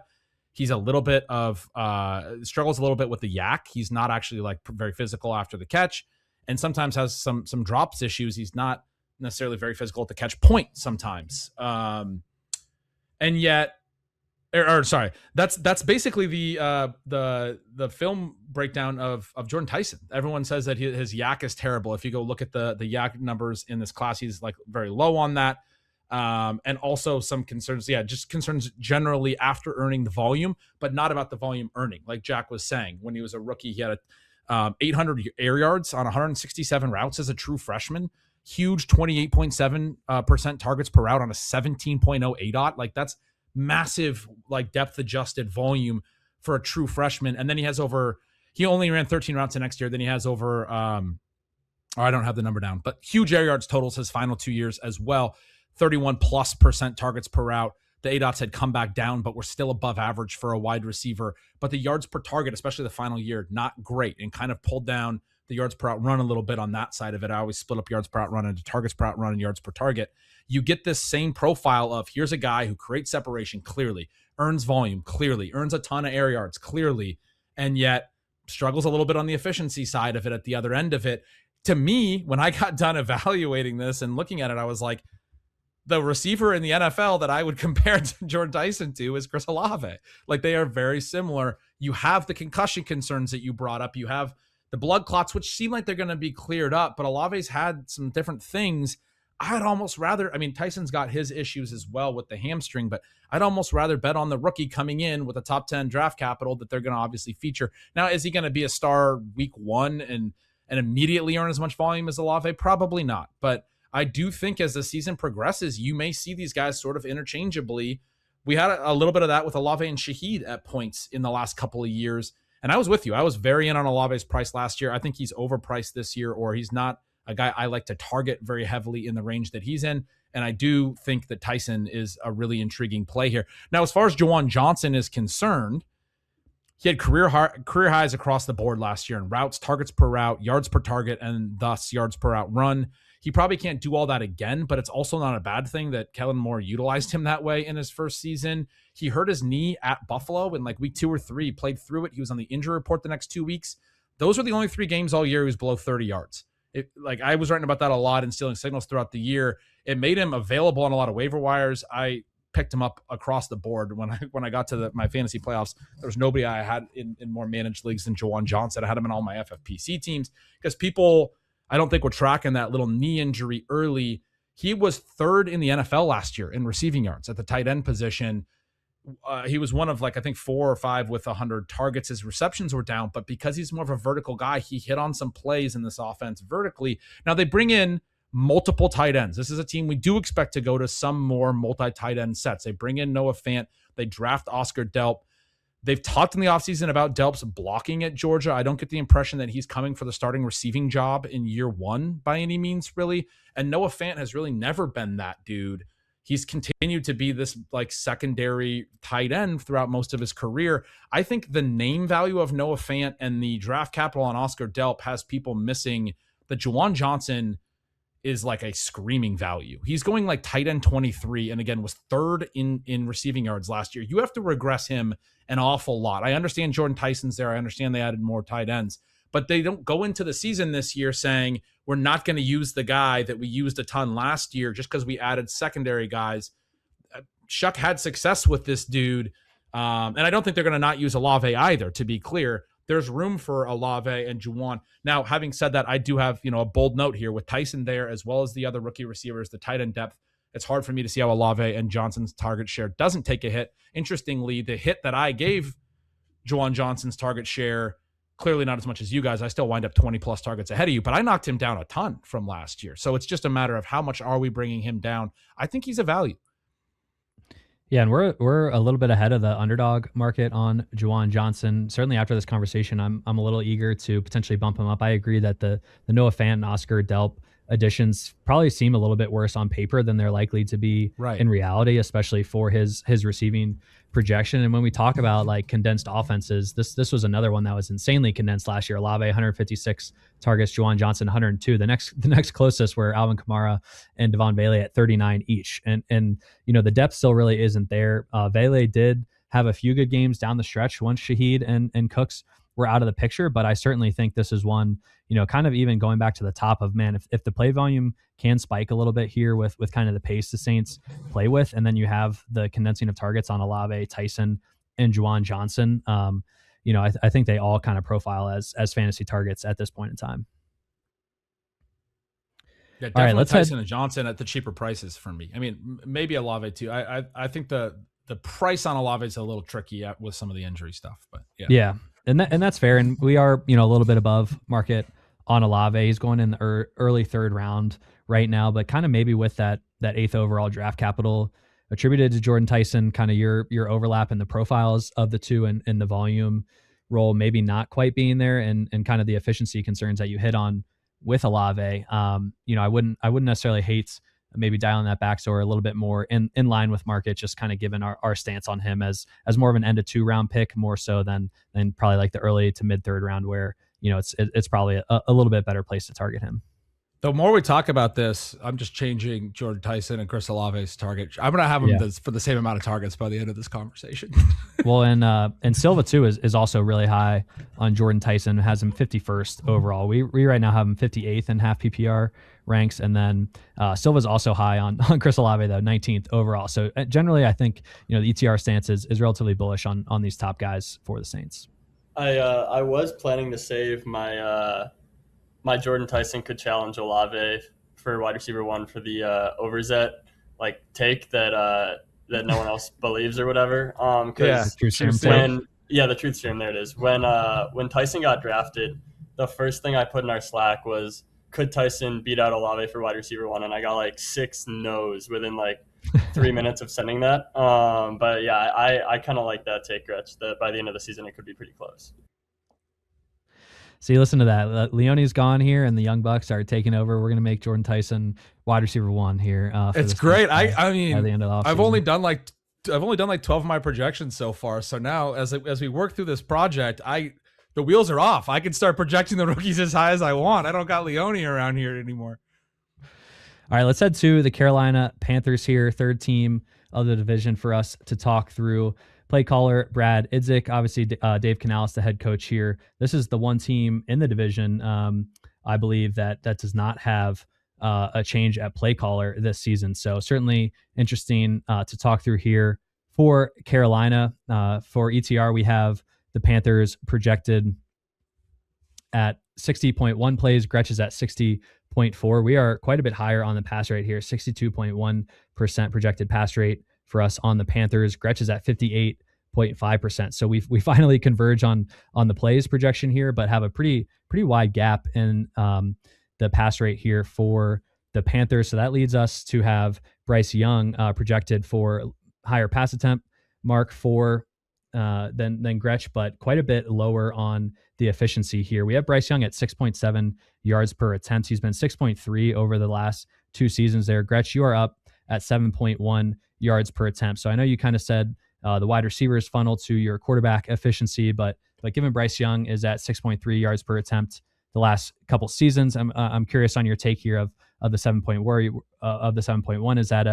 Is that a confident stance for you? Is that just kind of something that you'll continue to dial in on? What's your take here on Bryce Young as he enters his 4th NFL season? I believe the true serum take for Jack Miller last year was that Bryce Young's terrible, and I'm on board with that as well. I don't think that Bryce Young is particularly good. I have a note on Young that his career high pass yards per game last year was 188. I'm actually projecting a big yards per attempt bump to get to 3,750 yards, and then my note is that it's the best wide receivers he's had. Though you have McMillan going into year 2, you have the potential for actually a healthy Jalen Coker, and then I think Brazel, that's one I don't know how to say his name, is an intriguing number 3 that gets Leggett off the field, who's one of the least efficient receivers in the entire league. So that I think is going to help your yards per attempt, just by addition by subtraction, sort of. The pass rate thing is really interesting. I want to circle back to that. I know we're going a little long already, but this is a team that I find very fascinating. My big question for them is like, so the way that I have my read on them is that they were run heavy to win low scoring games. And then when they would lose, they would basically just give up. This is one of these teams that I mentioned in the intro, there's a team that we're going to talk about. They got absolutely destroyed in a lot of the games that they lost. They had 17 or fewer points 10 times. They were 26th or worst in points, yards per play, passing yards, and percent of drives that ended in a score. This is a playoff team. 7 of their 8 wins were by 1 score. 6 were exactly by a field goal. 6 of their 8 wins by 3 points. They lost by double digits 6 times in their 9 losses. They went 8-9 with a negative 69 point differential. It suggests a far inferior team and a lot of regression and all of that. What's fascinating is they go into the playoffs, they have this eruption. They tie their season high in points with 31. They have their second highest PROE of the year, second highest total air yards. They still operate at a slow pace, and we have them, we agree that they're going to be a slow paced team. But now they also have a tough schedule because they have a first place schedule. They have the 30th in look ahead schedule. So my big question is like, do they, as they regress, does their style of trying to win low scoring or give up, does that change if they're just bad and not trying to cling to a 500 record? I think part of why they were doing that, just giving up and going on to next season, is they were like still in contention. But if things look a lot worse schedule wise and their point differential suggests that they're going to be way worse, do they just throw a lot when they're actually losing, which you would expect them to do? They went negative 8% PROE or lower 8 times. Like half of their season is like these extreme negative run games, including losses where they're expected. I guess their expected pass rate would be higher in losses, but in both cases, they tended to be more run heavy when they were in competitive in games and more run heavy when they were getting their ran off the field. They were 6th lowest in PROE for the season, and so last year I projected them 31st in plays per game, and they came in under my number. So I'm going even lower this year. You guys are lower than me. I only went with a negative 3% PROE, but they were like a lot lower than that in a lot of the season. Another note I have on them, and this is a Bryce Young note, weeks 1 and 2 were 2 of their 3 highest air yards totals all regular season. They came out throwing a little bit based on this idea that he closed the season well last year. Jack was correctly pointed out, I think, in the truth serum thing that was mostly smoke and mirrors. They came out throwing a little bit. I think Dave Canales reined it in quickly and hard until they did push a little bit in that playoff loss. His overall numbers got better, but his year 2 included some really bad numbers early in the year that got him benched in year 2 before that late season stuff. So if his full season numbers didn't get better in year 3, you'd be really concerned. And even that was just his comp percent was up a bit. His sack rate declined again, which was good. But again, career high pass yards per game last year at 188. Now, he didn't have good receiving weapons. He had one good rookie receiver and a lot of injuries and other issues. I think this is a bad team. I think it's a bad coach, a quarterback. I think it's a reasonably good coach. I think the approach that Canales took was probably right, because I think it's sort of a tacit admission that they have an issue at quarterback. But all of that, it's we want to get to the young players. I want to be in on Jonathan Brooks. I want to be in on Tedero McMillan. And I'm trying to figure out if this team's going to run any plays at all. And I kind of am concerned that I don't want to be in on anybody in this offense. Yeah, I'm totally with you on the offense. What you mentioned about the Saints and their fans kind of being bullish on their offense, maybe misguidedly. I kind of think that about the Panthers just because they ended up making the playoffs. They actually ranked lower in EPA per play last year than they did 2 years ago. We have them for the second fewest real plays per game, which excludes spikes and kneel downs, but it's pretty much the same thing. It's just plays per game. On the difference in pass rate, I think we're just at our algorithm there, and I think what that might be taking into account is the increased pass tilt near the end of the year. From weeks 1 to 10 last year, they had 1 game with a positive pass rate over expectation and 4 games with a double-digit negative PROE. They closed the year with 4 straight games with a positive PROE, and their 2 highest games all year were their final 2 games. So I think that's where our algorithm is, that combined with their win total being 7.5 juiced under. So this is supposed to be a bad team. But with that being said, I was looking at the pass rate right before we hopped on here, just because I noticed the big difference. And I think there's a chance that our pass rate is a little high, based on just how pass tilted they were right at the end of the season, and kind of ignoring where they were before that. So that's something that maybe we could lower. And maybe the right answer is somewhere in the middle. But I'm with you on like the Carolina and the Bryce take in general. Yeah, and we do have them 31st overall in projected plays, and then 4th in projected pass rate. So probably need to bring down that pass rate a little bit. One thing Leone has constantly mentioned in off seasons previously is yeah, sure, you expect these teams to run a lot, but then when you're also projecting the pass rate for teams that are expected to struggle as well and be playing from behind, there's only kind of so far you can go on the rushing side to get that pass rate down far enough, just given with like the projected spreads and win total there for these teams. So I think that's probably why Algo is also a little bit higher. And last year it was like, man, are they really going to give Rico Dowdle 30 more carries this game? And like, sure enough, they kind of did. And so it's hard to kind of separate, I think, like those mini in-season trends from, okay, how are we going to separate that from what we expect this upcoming season, and how the Panthers, whole offensive environment is going to change. Again, I think we all kind of expect them to probably struggle a little bit more than last year, and expect the pass rate to come up, where we probably still are just a little bit high in that regard. But certainly just kind of leaning into Algo, I do think that on top of maybe the end of year pass rate being high for them is probably why that comes in a little bit elevated for us.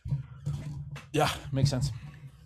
All right. I don't think we need to talk too much more about Bryce Young and his fantasy outlook. We are pretty similar projections there between Gretch and ETR in terms of, despite the play gap volume, do you guys see any like volume ceiling outcomes for him? I probably won't draft him all year. I don't see like, I mean, unless I'm really wrong on the pass rate stuff, and when they trail, they actually do throw a lot more this year. Like, I have a hard time, again, like I had to bump his yards per attempt to get him to 3,750. There's not a lot of play volume. There's not a lot of, efficiency in the quarterback's profile. For sure. And I don't think there's much upside there. He has started to scramble more the last couple of seasons. So like you get that a little bit, but he ran super hot on rushing touchdowns 2 years ago, and that correctly kind of regressed last season. And I think obviously Tetairoa McMillan, strong wide receiver one there. Jalen Coker I've always liked and been a little ahead of market on, but kind of when you look at the rest of the target tree, I don't think there's a whole lot you can hold your hat on in terms of, you mentioned Xavier Legette, been one of the worst wide receivers in the league since he's entered. Chris Brazel or Brazel, comes from this Tennessee tree that hasn't produced very many effective NFL wide receivers recently. And then at tight end, it's pretty much nothing. We've maybe wanted Jadavian Sanders to break out a little bit, but he and Tommy Tremble are pretty interchangeable there. I don't think there's a whole lot of upside dreaming there. So I don't have a whole lot of optimism around Bryce Young and his fantasy outlook. I really think if you want to attack the Panthers in fantasy this year, it's likely going to come from the backfield, and then Tetairoa McMillan, I think, are probably the spots that you're going to want to be looking more so than Bryce himself. Yeah. All right. Let's talk through this backfield. I know Jack and I beforehand, this is another spot we're like, oh, we're eager to see where Gretch lands on the Chuba Hubbard and Jonathan Brooks split, because Jonathan Brooks, famously coming off 2 torn ACLs, only a handful of carries in the NFL, seemingly healthy this offseason after missing all of last year. We are at 132 carries on Jonathan Brooks. Gretch is at 190. We are at 185 carries on Chuba Hubbard. Gretch is at 165. So we have that fully flipped. Gretch also ahead in targets for Jonathan Brooks at 37. We are at 34 Chuba Hubbard. This is a discussion we've continued to have in the ETR Slack. Just, how much do we believe that Jonathan Brooks could be the RB1 here? I think ultimately, if Jonathan Brooks is healthy for the full season, like I think we would probably, if you could guarantee that, I think we would probably have Jonathan Brooks projected ahead of Chuba Hubbard. Jack, I don't know if you're making a face that you may not agree with that. Curious your take there, and how we have the split here, just kind of between Chuba and Jonathan Brooks, and maybe break down kind of the health concerns around Brooks as well. Yeah, it's not really a disagreement with that. It's more just like I'm super uncertain on what to expect from Brooks coming off the back-to-back ACLs. And the reporting this offseason has been super positive, but it's just really hard to know in my opinion. And so that's why I was curious to see where Gretch came in, and obviously he came in like pretty vastly different from us. I'm definitely not opposed to Brooks out carrying Chuba. I just really, really have no idea how to project this backfield from a carry standpoint. I feel pretty confident it's going to be Chuba getting the pass down stuff. So the health stuff, I completely agree, is really hard. I've seen some stuff from the Twitter docs, and your mileage may vary. I never keep track of them well enough to give credit where it's due, and so I apologize. But I know one of them did a little thread where he talked about the wisdom, the conventional wisdom on it seems to be that the first ACL repair was not done particularly well, but also when they went into the second ACL repair, they're able to use the same like drill holes in the bone, which they took to be a very positive thing, and reattach, and they did a slightly different procedure, and it was a different surgeon who did it, and there's a lot of optimism there. So there's like the actual technical stuff on what they had to do, that it was like basically they messed it up and then they redid it. And then the bigger part of that for me, the reason I'm optimistic, is they just made a decision to sit him out all of 2025. So this was an injury from 18 months ago. We've given this guy a long time now to rehab. Is in terms of like how to do the split. When I first went into it, I was like, Chuba's going to be the early season lead back, like no question in my mind, pretty much. I actually got done and then shifted more work to Brooks after an OTA beat report that Brooks could be like straight up the number one back, which I'd kind of already been thinking, but it feels like it could happen like earlier than I thought, like through the season. Obviously, we saw Dowdle take work from Chuba last year. I do still think Chuba's likely to lead early, and I don't think they're likely to like give Brooks so much work that they run him into the ground, right? Like that doesn't make any sense. So Chuba's the guy that's going to get work sort of regardless. I don't think the way I have it projected is like a pretty good median. It's more like I was trying to really thread an exact needle of what I think might happen, but it's probably the low end for Chuba in terms of like how the split could work. I do think Brooks taking over the lead job by like week 5 at this point seems very on the table, because I think he's probably way better. And I do think this is a team that drafted this guy in the second round coming off an ACL. They knew they were going to have to wait on him, and they loved the profile. They loved the talent, and then they didn't get anything out of him, and they made the decision to sit him all last year, and then they let Rico Dowdle walk. This is still a second round guy. Even though he tore his ACL again right away, they already were expecting to miss a whole 1 year and still thought he was worth a day 2 pick, and they were investing in him longer term. They missed 2 years out of that, but they've gotten nothing out of this pick. You still have the element of, we have the intent of like the draft capital element of it. We have an investment here, and we want to, like, teams dole out work based on draft capital because they're the ones making these decisions. And they also are like, incentive is the word I'm trying to think of. They have the incentive now to get those guys out there. On Brooks's college data, really good per touch, not a ton of volume. His evasion, breakaway rate, yards after contact, receiving efficiency was all great. He had significantly less volume than Jeremiah Love, but he was the number one running back in his class. Jeremiah Love's yards after contact per attempt, 4.35. Brooks's was 4.13. This is for a career. 0.335 missed tackles forced per touch. That was Jeremiah Love. Brooks higher, 0.365. Jeremiah Love's breakaway percentage of runs that were 15 plus yards, 10.2%. Brooks was at 9.2%. A full percentage point lower, but still in the realm. And Jeremiah Love's yards per out run, 1.60. Brooks's were 1.50. It's like a half tier worse statistical profile in the peripherals that I like to look at. Now, the key thing is 495 touches for Jeremiah Love, 266 for Brooks. Significantly less volume. Being a workhorse is a skill. Jeremiah Love's a superstar. I'm not saying Brooks is him. I am saying Brooks's profile is really, really strong if you look at those peripherals and those things. Meanwhile, Chuba Hubbard's advanced metrics last year completely cratered. 0 runs over 15 yards. He literally had a 0% breakaway run rate. Yards after contact per attempt drops more than a yard. Missed tackles forced per touch down to a career low. He is now 27. That's not too old, but the full body of work right now is actually not that great. He had the 1,100-yard season a couple years ago. I think it was his career high.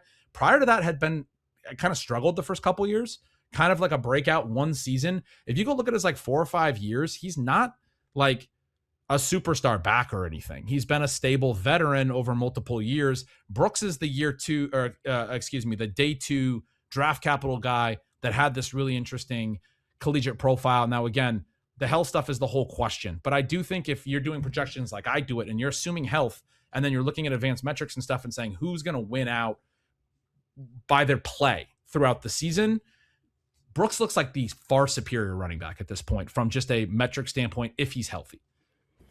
Yeah, I think that's totally fair, especially when you look at like kind of the redraft versus best ball lens. I feel like Jonathan Brooks in redraft is clearly the much more exciting draft tick, where, you know, in best ball, we feel a little bit better about kind of like the base work to start the season for Chuba Hubbard. And if there are any injury concerns, Chuba would probably run away with those touch counts. So I do think, you know, a league specific format it can kind of change your approach, and the ADP on these two has been converging quite a bit. So that leaves us a little bit ahead of market on Chuba Hubbard right now, and quite a bit far behind on Jonathan Brooks. But I do think this is a spot where if training camp goes well, depending on reports around on Brooks's health, and if, you know, it could kind of come by week 1, hey man, this might be closer to a 50-50 split right off the bat with Jonathan Brooks and Chuba. You know, I certainly think our volume projection could converge closer to where Gretch has it with Jonathan Brooks ahead. But you know, again, right now we are kind of flipped on these two value spots.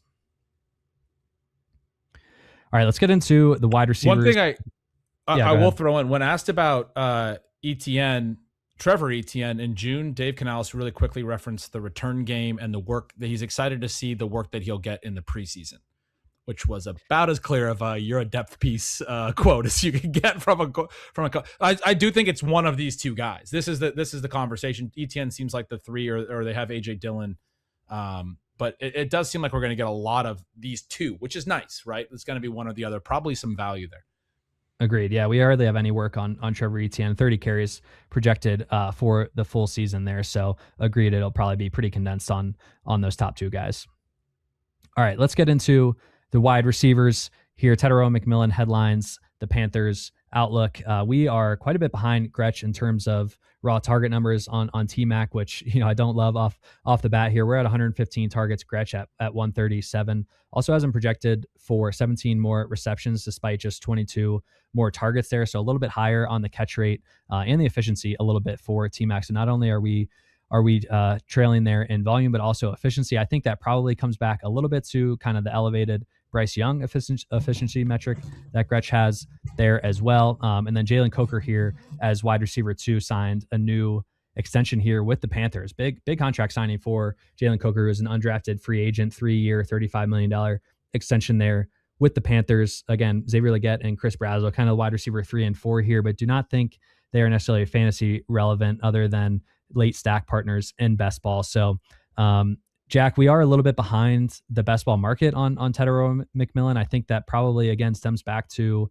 maybe being just a little bit light on the Bryce Young expectations. But when the target shares when Jalen Coker came back last year from week 8 on, Tetairoa McMillan was 24%, Jalen Coker was 18%, and Legette was 13%. We are a little bit below all 3 of those metrics, or especially on T-Mac and Coker, kind of in our season-long projections. So maybe some room to come up, but curious your thoughts there on T-Mac specifically as he enters his second season. Yeah, I think it comes down to like the target ceiling for me. Given that it seems like we're in agreement on the offense not being particularly special, so I'm not expecting like game-breaking efficiency out of T-Mac. And so with that in mind, it kind of comes down to how many targets can he earn, and can he really have like a Garrett Wilson type 30% target share on a terrible offense that makes him like a, you know, high-end fantasy wide receiver, or is he going to be in the 23.5% range that he was last year? That was a seasonal target share as a rookie. We're right now at 22%. We do project guys conservatively just to account for injury risk and, you know, any other kind of in-season risk. So that typically translates to like a 25 or 26% target share from a weekly standpoint. And so we are expecting a bump in his target share from where he was as a rookie, but not ascending to that fully like true best in the league target hog. And that basically just leads to us coming in slightly below market on T-Mac. Yeah, Gretch, curious where you stand on T-Mac again. We are a little bit behind market on him in the best ball and redraft ADP currently. Yeah, so one pass volume is a major concern. One weird spot I'm going to start as a positive is the tight ends just look bad. Tommy Tremble has 5 straight years under a 1.0 yards per out run with between 240 and 280 routes. Like he's going to be out there running routes and doing nothing with them. And he led the tight ends in routes last year. Jadavian Sanders banged up. Rookie Mitchell Evans actually probably looked the most interesting from a per route perspective, but neither of them looked great either. And so, like, to me, when I see the projections, and I just added Jimmy Horn as a 6th receiver here, I'm looking further down where, like, you guys have some volume for, like, Mechie and Horn as the 5 and the 6, behind Leggett as the 4, some decent volume there. That's probably, like, I always do end up projecting more health and concentrating stuff more, right? But that's probably where I think I feel pretty comfortable in an offense. One of the things we see in the lower volume offenses is there tends to be a little bit more target concentration sometimes. You don't need as much subbing when you're taking 90 seconds between plays, which I think is illegal, but they still manage it. And like running the ball a ton. Tedero McMillan, top 10 pick, ran 551 routes as a rookie, had over 1,000 yards, 21.8% targets per route is not like elite or anything, 8.5 yards per target, not elite, 1.84 yards per out run, not elite or anything, but all very good, very, very good rookie season across the board. And he was a rookie, a young rookie, a 3-year early declare, hyper productive, top 10 pick, very strong rookie season going into year 2. Bad tight ends he's going to be running targets against. I do like Coker. I do think Brazel has the ability to elevate over Leggett. I think he's going to run a route on almost every single drop back in a low volume offense and potentially in year 2 really concentrate the volume, not just like what he had last year, but really step that forward. I think he's a really, really good player. And like one of the big things in his prospect profile was there wasn't a lot of like screens and a lot of that stuff. If you looked at like Matt Harmon's reception perception, all the like 10-yard intermediate routes, he won on all of them. And he ran a lot of them, the in-breakers, the out-breakers, the comebacks, the posts, everything.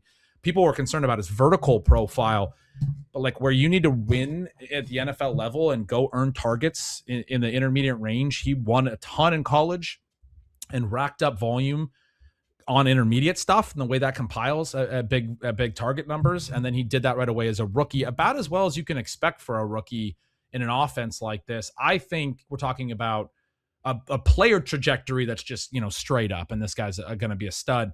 I would liken him to, like, if you're looking for this year's JSN, the guy that's going in the round 3, round 4 range, that's just a great long view, great prospect profile, draft capital, maybe not as great early seasons, early years of his career, but you're looking for that breakout season. The problem is, I don't think in this offense he can do what JSN did last year. And obviously what JSN did is you're not going to replicate that anyway. It was just too absurd how concentrated he was. But JSN really concentrated the receiving volume in a low volume pass offense. And there's a degree of that here where it's like McMillan to me could be so far above all of his teammates. It could be a really big concentration of the volume. Now, the one other name that I think is really interesting is Jalen Coker. He missed the first 6 games. He started slowly on his return, just 7 catches in the first 4 games back. And so some of his per route numbers end up not looking great in year 2. I do think it's relevant that like he was not healthy in those first 4 games back, barely doing anything.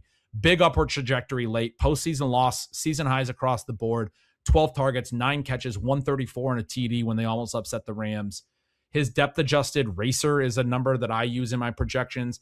They're elite both years, really high catch rate. And what that depth-adjusted racer is looking at is at his ADOT, how well does he convert air yards into actual receiving yards. His targets per route have not been great either of the first 2 years, but he came out as a UDFA who had to earn a role in year 1. You don't just get handed volume. One of the points I made on this show last year was Leggett had like 10 targets in week 3 because he was the round 1 rookie that year.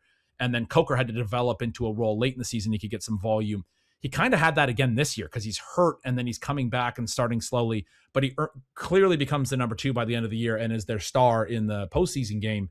I do think the target per route is going to tick up eventually for him. And to me, it's really valuable that the other side of that yards per route run equation of like how efficient a player is, the yards per target, once he's earned the volume, the after the target efficiency, I like to say. That's why his racer's so good, the catch rate, the ball in hand stuff. He looks great. He's a very good athlete for a small school guy. He looks great as a secondary receiver and somebody that actually I think could draw some attention off of McMillan. And again, efficient per target is part of why you go back to Bryce Young. You say, well, if Coker could run a full season of routes for the first time in year 3, that's going to probably be positive for Bryce Young as well, but not enough for me to care about Bryce Young, but enough for me to think that the combination of McMillan and Coker could be interesting. Brazel's a sub 4.4 guy, actual size, really at 198. He's not one of these like 170 pound 4.4 guys. The production wasn't amazing in college, but the ADOTs were always super high, a lot of air yards. I think there's another guy that could be, like I was talking about, what was it on Tampa Bay? I was talking about Ted Hurst. That sacrificial X. Sacrificial X, a better third receiver for the offense than Liget. Liget will probably play some too, but he feels like a probable bust at this point. Was down to a yards per route run under 1 in year 2 on pretty solid route volume. And then again, I mentioned the tight ends are not appealing to me. So it's kind of like McMillan, Coker, and maybe you just get this size speed rookie running long routes. But I do expect this to be a pretty concentrated receiving core. Yeah. As we talk through this, I do think we could maybe condense things a little bit more on McMillan and Coker on our end and kind of skim off the tertiary and secondary wide receivers there for the Panthers. Maybe that's something we just build in with a ceiling case more so, because McMillan is the type of profile I want to bet on at wide receiver. And certainly, I think the quarterback play and the overall offensive environment, just in terms of raw number of plays and pass attempts they can get off is probably his biggest hindrance right now. But yeah, sending into a second season, just given what he showed last year and the draft capital associated with him, I think that's something where we could probably bump up his ceiling outcomes just because the volume could really condense if he continues to ascend. So that's probably something I would like to end up coming up on after this conversation here. All right, we are almost 2 hours in and still have a full team left. So given the lack of excitement around the tight ends, let's just go ahead and skip to the Falcons here, our last team of the division. Falcons bring over Kevin Stefanski as the head coach from the Cleveland Browns. Their play caller will be Tommy Rees, although Stefanski has done a little bit of a yo-yo with Rees in previous seasons where like Stefanski has started the year calling plays and he'll hand it over to Tommy Rees and vice versa. That has gone back and forth a little bit there. In terms of a team level that we have for the Falcons here, also close on the play volume here. We are at 61.2 projected plays at ETR. Gretch is at 61.3, and then our pass rate nearly identical here as well. We are at 58.8%. Gretch is at 58.5%. So kind of love to see that agreement there, especially given the new coaching staff here. Gretch, any commentary here on Kevin Stefanski as he takes over in Atlanta? Not really. I did have a note that it's just sort of hard to judge them based on the past couple of years in Cleveland, based on the different QBs that they've had a lot of different QBs that have influenced their trends differently, like from Joe Flacco to the rookies last year, right? And then also the QB play just generally has not been high, which influences how you can actually run your offense. The stuff that I think is relevant that I factored in is they have played with some tempo generally, and they've also liked to do the heavier tight end formations. We talked about how concentrated Zach Robinson was in Atlanta last year. He's the one going over to Tampa to take over the coordinator job there. I don't have like Atlanta as being like massively spread out because their personnel is going to dictate this to a degree, and they are a depth chart that looks concentrated. But I think it's relevant that you have Stefanski coming in and that the baseline last year was heavily concentrated. You do have to kind of think through, how that's going to manifest. I think obviously Algier had a big RB2 role. I don't think it's going to affect Bijan too much. But if you look at all of the other running backs on the roster after their top 2 running backs, they combine for 9 rush attempts. Like single digit rushes for your RB3 and beyond is absurd. And I talked about earlier, there wasn't a fourth receiver or a second tight end who had more than 16 targets or whatever. I mean, hyper concentrated as a floor. If you're just looking at last year's numbers, you do have to factor that in. Although again, I do think it's going to be a concentrated team again.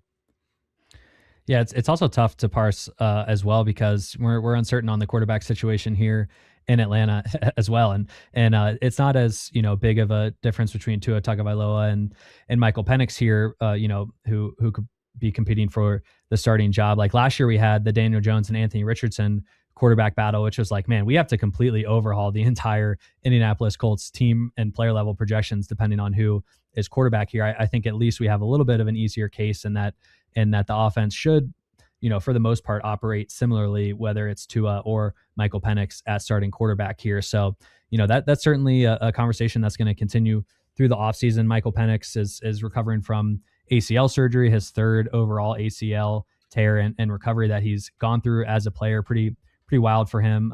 And then, right now we just have the pass volume split 50-50 at ETR between Tua and Michael Penix. It looks like Gretch pretty much has the exact same split right now, 50-50 between the two. So tough to separate. What's going on between those guys. The lookup formulas in our sheet are my lookup formulas are wrong. I need Leone. I need Leone to fix my spreadsheets. As these are getting populated live in real time, looks like Penix has the more or the higher attempt projection here for Gretch. Again, the Falcons have made a massive investment into Michael Penix, obviously trading the first round pick, selecting him as a surprise after they gave that contract to Kirk Cousins a couple years ago. And listening to Albert Breer, he expects Michael Penix to get the first crack at it, assuming, he and Tua are kind of, 50-50 or even in terms of training camp, how they're performing. Tua signed a 1-year, $1.2 million contract. That's the 70th average annual value among quarterbacks. So clearly not a big investment from the Falcons into Tua Tagovailoa. So all things considered there, I do think if Penix shows that he is capable of playing week 1, it might tilt his way, but man, I don't feel confident that whatever quarterback starts week 1 is going to play the rest of the season. So Gretch, any leans here on Penix and just overall this Falcons QB room? Yeah, so what I wrote is I find the QB battle fascinating, but I'm not sure it matters much for fantasy because I do think they're both guys that elevate the skill players, and then they both kind of don't matter in their own right a ton. Yeah. The big difference is the ADOT. Tua's going to have a much lower ADOT, higher completion percentage. He gets the ball out quickly. Penix is going to be more vertical, and so their ADOTs have been pretty wide, a wide gap the last few years. If you look at things like completion percentage, Tua's is a lot higher, and his completion percentage over expected even higher. One of the things about Penix, he gets a little bit of a bad rap for a really low completion percentage. People miss that his sack rate is incredibly low. It was a big part of his prospect profile at UW as well, which, shout out my helmet back here. I wasn't that super high on him translating his skill set to the pros. I do think he gets a bad rap that people were expecting the wrong stuff from him because some of the things that he hasn't done well, I expected him to not do well. And some of the things he has done well, like he's been able to keep the sack rate very, very low at the NFL level. He throws the ball away. You would prefer that. So if you go look at EPA-based numbers, he's more middle of the pack since the beginning of last year from a sample of quarterbacks. If you look at completion percentage over expected, he's third from the bottom. That's because he's throwing balls away instead of taking sacks. That's better for the EPA stats. It's worse for the completion percentage stuff. You're going to find little things like that are interesting with him. At the same time, he's not perfect. He does miss throws, but he's got a really big arm. He's able to hit a lot of different areas. Last year on this show, I thought him and Drake London would be really good fits in the intermediate range, the deep intermediate range that we were just talking about with Tyrell McMillan, for example. And that showed that was a clear hit, in my opinion, where London was, when he got hurt, he had it really started to come on 5 100-yard games in 6 weeks. And then both him and Penix got hurt in the same game. London missed a bunch of additional time. But London had another great year on a per route basis and all that stuff. I'm very high on him. I would compare him to Olave a minute ago. They have similar ADPs. To me, the concern for Olave at his cost right now is I don't see him really being able, with the lack of efficiency and some of that stuff. He can earn a lot of volume, but he feels like a small hit, big miss type where I don't see him being able to get with the first round receivers in a ceiling sense. And I could see him being pulled back by Tyson. I see the complete opposite for Drake London. I see London potentially being able to produce a first round receiver, both from a volume, concentration and some of the efficiency stuff standpoint. And I don't see the additional receivers on this offense being able to really cut into Drake London the way that we talked about could be an issue for Olave. And so anyway, that to me though, obviously we can get to the receivers in a second, but the Tua Penix thing you were talking about, I think they're both good for the receiving weapons. I think Penix is better And I think it's a really interesting conversation because of the way that Penix pushes the ball and is able to attack other areas of the field, which I think is so vital from a scheme perspective to creating space. Tua, to me, the whole offense McDaniel built around him was like built to his strengths and to hide his weaknesses. I'm concerned outside of that whether he's going to be like a pumpkin. But again, I think having both these guys raises the floor of the offense. I think probably we're leaning toward Tua starting week 1. I did it 60-40 to Penix because I think Penix probably takes over and is probably the better play for like the actual success of the team. Not that I think he's a superstar or anything. I really don't. But I think he's is the arm strength and the ability to attack the different areas is opens up space. Bijan's always run really effectively when Penix has been in. They've had a pretty competent offense when he's been in there, other than when he's made some mistakes, which he does make. He's a young QB. Guy only has 12 starts though. The rap on Michael Penix to me a little bit unfair, like I said, but I think having both raises the floor. If Tua gets hurt, if Tua's not playing well, it doesn't bottom out the offense. You have Penix and vice versa. If I'm wrong on Penix, if he's bad, you have Tua. And if they have to switch to the other quarterback, which presumably they would in those scenarios, that other quarterback is also good for the receiving weapons. They're guys that get the ball out. I've talked about the percentage of dropbacks that become pass attempts when I do these projections. And when we do these shows in the past, I've talked about it. Tua is the big one. He doesn't take sacks either, just like Penix doesn't. He doesn't scramble at all. A really high percentage of called passes when Tua is at quarterback are going to turn into actual pass attempts, targets, catches, production for the receivers. That's good. It's also good with Penix that he's willing to get the ball out. These are quarterbacks that are good for the receiving weapons. Yeah, and despite us having Atlanta 21st in total play volume and 25th in projected pass rate, we are ahead of Drake London against the market right now, which I like. Bijan, he's a top 2 drafted player right now, so hard to be too high or too low on him, just given his current draft position. And then Kyle Pitts as well, we are above market on. So despite kind of the lackluster, I think, overall team outlook of the Falcons, certainly the top end fantasy performers, I think the floor ceiling combo is pretty buoyed by this quarterback room, and just given the offensive success Stefanski has posted sometimes in Cleveland, despite not much weaponry there. I do think that is a relatively decent setup, all things considered. Let's head to the backfield. Though we'll start with this is the B Robinson backfield, going to be tough for us in the spreadsheets this season. Bijan Robinson, obviously the headliner here, and then the Falcons did bring in Brian Robinson most recently with the 49ers.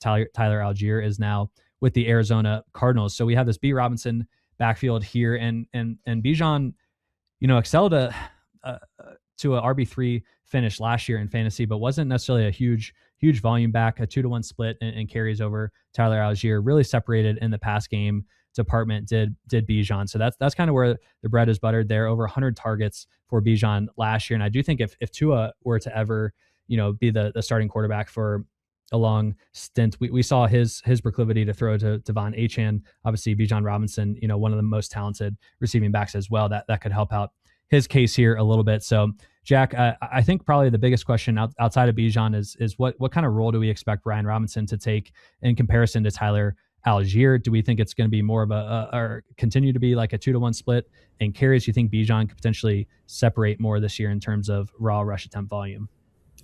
I think it makes sense to keep Bijan in a similar role from a raw carry standpoint, and that's kind of what we're projecting. I think it's kind of a good replacement for Algier to get another power back like Brian Robinson. And like Gretch said, we know there's not going to be much volume out of the RB3 plus. They have Nathan Carter and Tyler Goodson, so not expecting really anything out of those guys. I think the question that I have in this backfield is what the goal line stuff looks like. Last year, Algier matched Bijan with 7 carries inside the 5-yard line. Now you've got a different player in Brian Robinson, who we know he has the size to have that goal line role at least. But we've also got a new staff who might just view Bijan differently. And we don't know if they view, Bijan is our workhorse, we also want him at the goal line, or if they have the same inclination as the previous staff, that we could get a power back down in the game near the goal line. So I'm curious what that split looks like inside the 5-yard line. We have Gibbs as the pretty clear 101 over Bijan across all formats right now. I think part of that is because with David Montgomery gone in Detroit and replaced by Pacheco, you can feel really good about Gibbs getting the goal line carries along with the offense in Detroit being better. But there's certainly upside for Bijan to get a higher percentage of the carries inside the 5 than last year with the new staff and with with the new competition with Robinson instead of Algier. But it is uncertain, and I think that keeps Bijan from being like in the same tier as Gibbs, along with the strength of the offense, obviously. In terms of raw projection here for Bijan, we're at 250 carries, Gretch at 262. We're at 82 targets, Gretch 88. So relatively close there. Again, typically with Gretch being a little bit hotter than us on the volume. Brian Robinson, we are at 125 carries and 11 targets. Gretch is at 101 carries and 14 targets. He does have some more work for Tyler Goodson and Nathan Carter than we do. I think that's probably, Gretch, you just looking at last year and saying, man, the RB3s can't be as little involved as they were the last season, whereas we have kind of lopped all that volume onto the B Robinson crew there. So, certainly a strong outlook for Bijan once again this season. Let's head into that wide receiver room, though, which is headlined by Drake London. And man, you look after that, and we have Zachariah Branch with the second highest projected target share here, and then followed by Olamide Zaccheaus and Jahan Dotson. Zaccheaus and Dotson kind of journeyman now. Dotson, I still think of as a young player, but going into his fifth season and the volume just was non-existent in Philly the last couple of years. Olamide Zaccheaus, kind of one of those guys that he's probably a better real life football than fantasy player in terms of his value for the Commanders and the Bears over the last couple of seasons. He got pretty quickly phased out last year for the Bears once Luther Burden started to emerge. And then you have Zachariah Branch here, who was a third round pick, 79th overall, 5'10", 180 pound build. Is billed as strong and muscular, so maybe has more of a chance to avoid being like a slot only player in the NFL. But I think that's kind of how he's profiled now. So it's a clear runway for Drake London to be just the absolute alpha here in the target tree. In terms of projections there for us, we have Drake London at 137 targets, Gretch at 150. We both expect him to clear 1,100 yards. Gretch a little bit higher at 1,262 yards. And then we have 7 touchdowns projected. Gretch is at 8. So certainly a bullish case here on Drake London. Gretch, I'm more curious, honestly, if you have any interest in the secondary Falcons wide receivers. We can probably loop Kyle Pitts into that as well if you'd want. But is there really any fantasy interest in kind of the rest of this wide receiver room? And then, yeah, you can hit a little bit more on your Drake London optimism as well, just given the runway, how clear it is for him this season.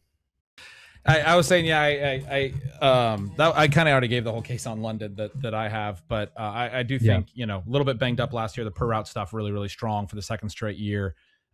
Looks like I don't think he's like in the same tier as the very best wide receivers in the league, but I think there's kind of a tier break at wide receiver in the second to third round, and I think he's ahead of that and a part of the really elite receivers.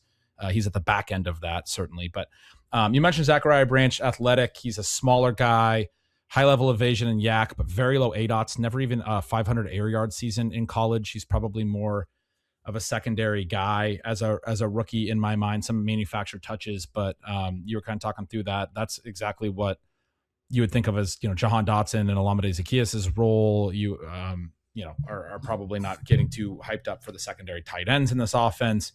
And so, yeah, I mean, the question for me is, does Kyle Pitts stand above those guys? And I'm actually probably a little bit concerned about Pitts. I mean, I think you got to look at the year from last year and say, look, he's still 25 years old, and we finally got some real production out of him, and there's some potential. The problem is his 7.5 ADOT last year was a career low.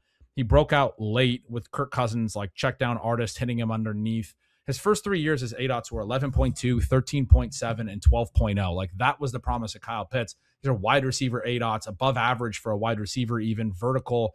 He was an underneath receiving weapon. I see him as probably not as clearly, like with London as the top 2, as much as I have him projected for pretty good volume ahead of the other receivers, but I see him as kind of in a pit with those other receivers as sort of the secondary weapons. And then really probably I see Bijan as the other like focal point with London. I do just want to give a couple quick notes on Bijan, but last year, like one of the big optimistic things on him was that all of his advanced metrics were way better last year. And then it's touchdowns. You guys mentioned the goal line stuff. He only had 7 rush TDs. Algier had 8 last year. He has a 2,300 yard season and only has 11 TDs. He had 15 the year prior. So it's like his evasion rate, his yards after contact, breakaway rate, all that stuff really, really strong. His yards per route run last year, though, is one little minor note that I'm concerned about. 1.88 last year. It was only 1.16 and 1.11 the first 2 years. I don't know if he can really keep that massive spike, but they used him vertically in the pass game. He had 69 air yards last year, which doesn't sound like a ton, but for a running back, they usually have an ADOT that's negative. He had negative 20 combined over the first 2 years. He was actually running routes downfield. Apparently he's watching Cooper Kupp highlights this offseason. They've talked about, and he thinks he's going to be a slot receiver. Everyone in the building talks about him like he's the best player in the NFL. They also returned 4 or 5 starters on the offensive line and added Bill Callahan as the coach there. So some of the offensive line stuff that I've seen are optimistic about a top 10 unit. I mean, I'm with you guys. I have Jahmyr Gibbs ahead of Bijan, but there's some minor concerns with some of the receiving stuff, but also if he continues to run vertical routes, maybe he's I don't know, he may be the heir apparent to Christian McCaffrey as the best dual threat, total yardage guy. And then one of the things I noticed on our projections is you guys have Brian Robinson's touchdowns closer to him than I do. And again, that makes sense with the Algier split last year, but I kind of feel like whole new coaching staff and everything, I just want to assume that they're going to give the better player the touchdowns. Anyway, I wind up intrigued by Bijan's specific stuff as it rearranges for the next year. I do like Gibbs a little bit more. I do think some of the stuff can't be exactly as good like the receiving, and yet there's a lot of optimism he's clearly a top 2 pick in all formats for me as well. Yeah, I think if the goal line role returns, it could be that Bijan emerges as the clear top back you want in fantasy, just assuming that receiving role continues to be elite, regardless of the coaching staff change here. I do want to say on the Kyle Pitts front, the Splits Bros will just love to tell you that Kyle Pitts only crushed when Drake London was out last season, and that is largely true. But I kind of take it as more of a good sign that Pitts was able to prove that he could be an alpha in the offense if London was down. Again, just kind of how top heavy this concentration is. And then we have Stefanski coming over, who has long featured tight ends in his offense. Kyle Pitts still just 25 years old. The target competition is not there. And I do think that, again, just kind of the ceiling that he did show is what we've wanted. And so for him to get that opportunity and come through with it consistently when Drake London was out, I almost see it more as a benefit more than a detractor, that I think people are saying, oh, if Drake London's in there, he's not going to be able to do that. I don't necessarily fully agree with that. So we are a little bit above market on Kyle Pitts. I do think, he's certainly been someone I've been attacking in best ball drafts a little bit after, 100 ADP there on Pitts. We're about 10 spots, 5 to 10 spots ahead of him right now. So, with Leone gone, of course we have to talk up Kyle Pitts in his stead. It just would not be an Establish the Edge projection show without, a little Kyle Pitts hype. 2 hours and 12 minutes in here is just, I think the way we have to shut this one down. So any final comments here, guys, before we close this one up?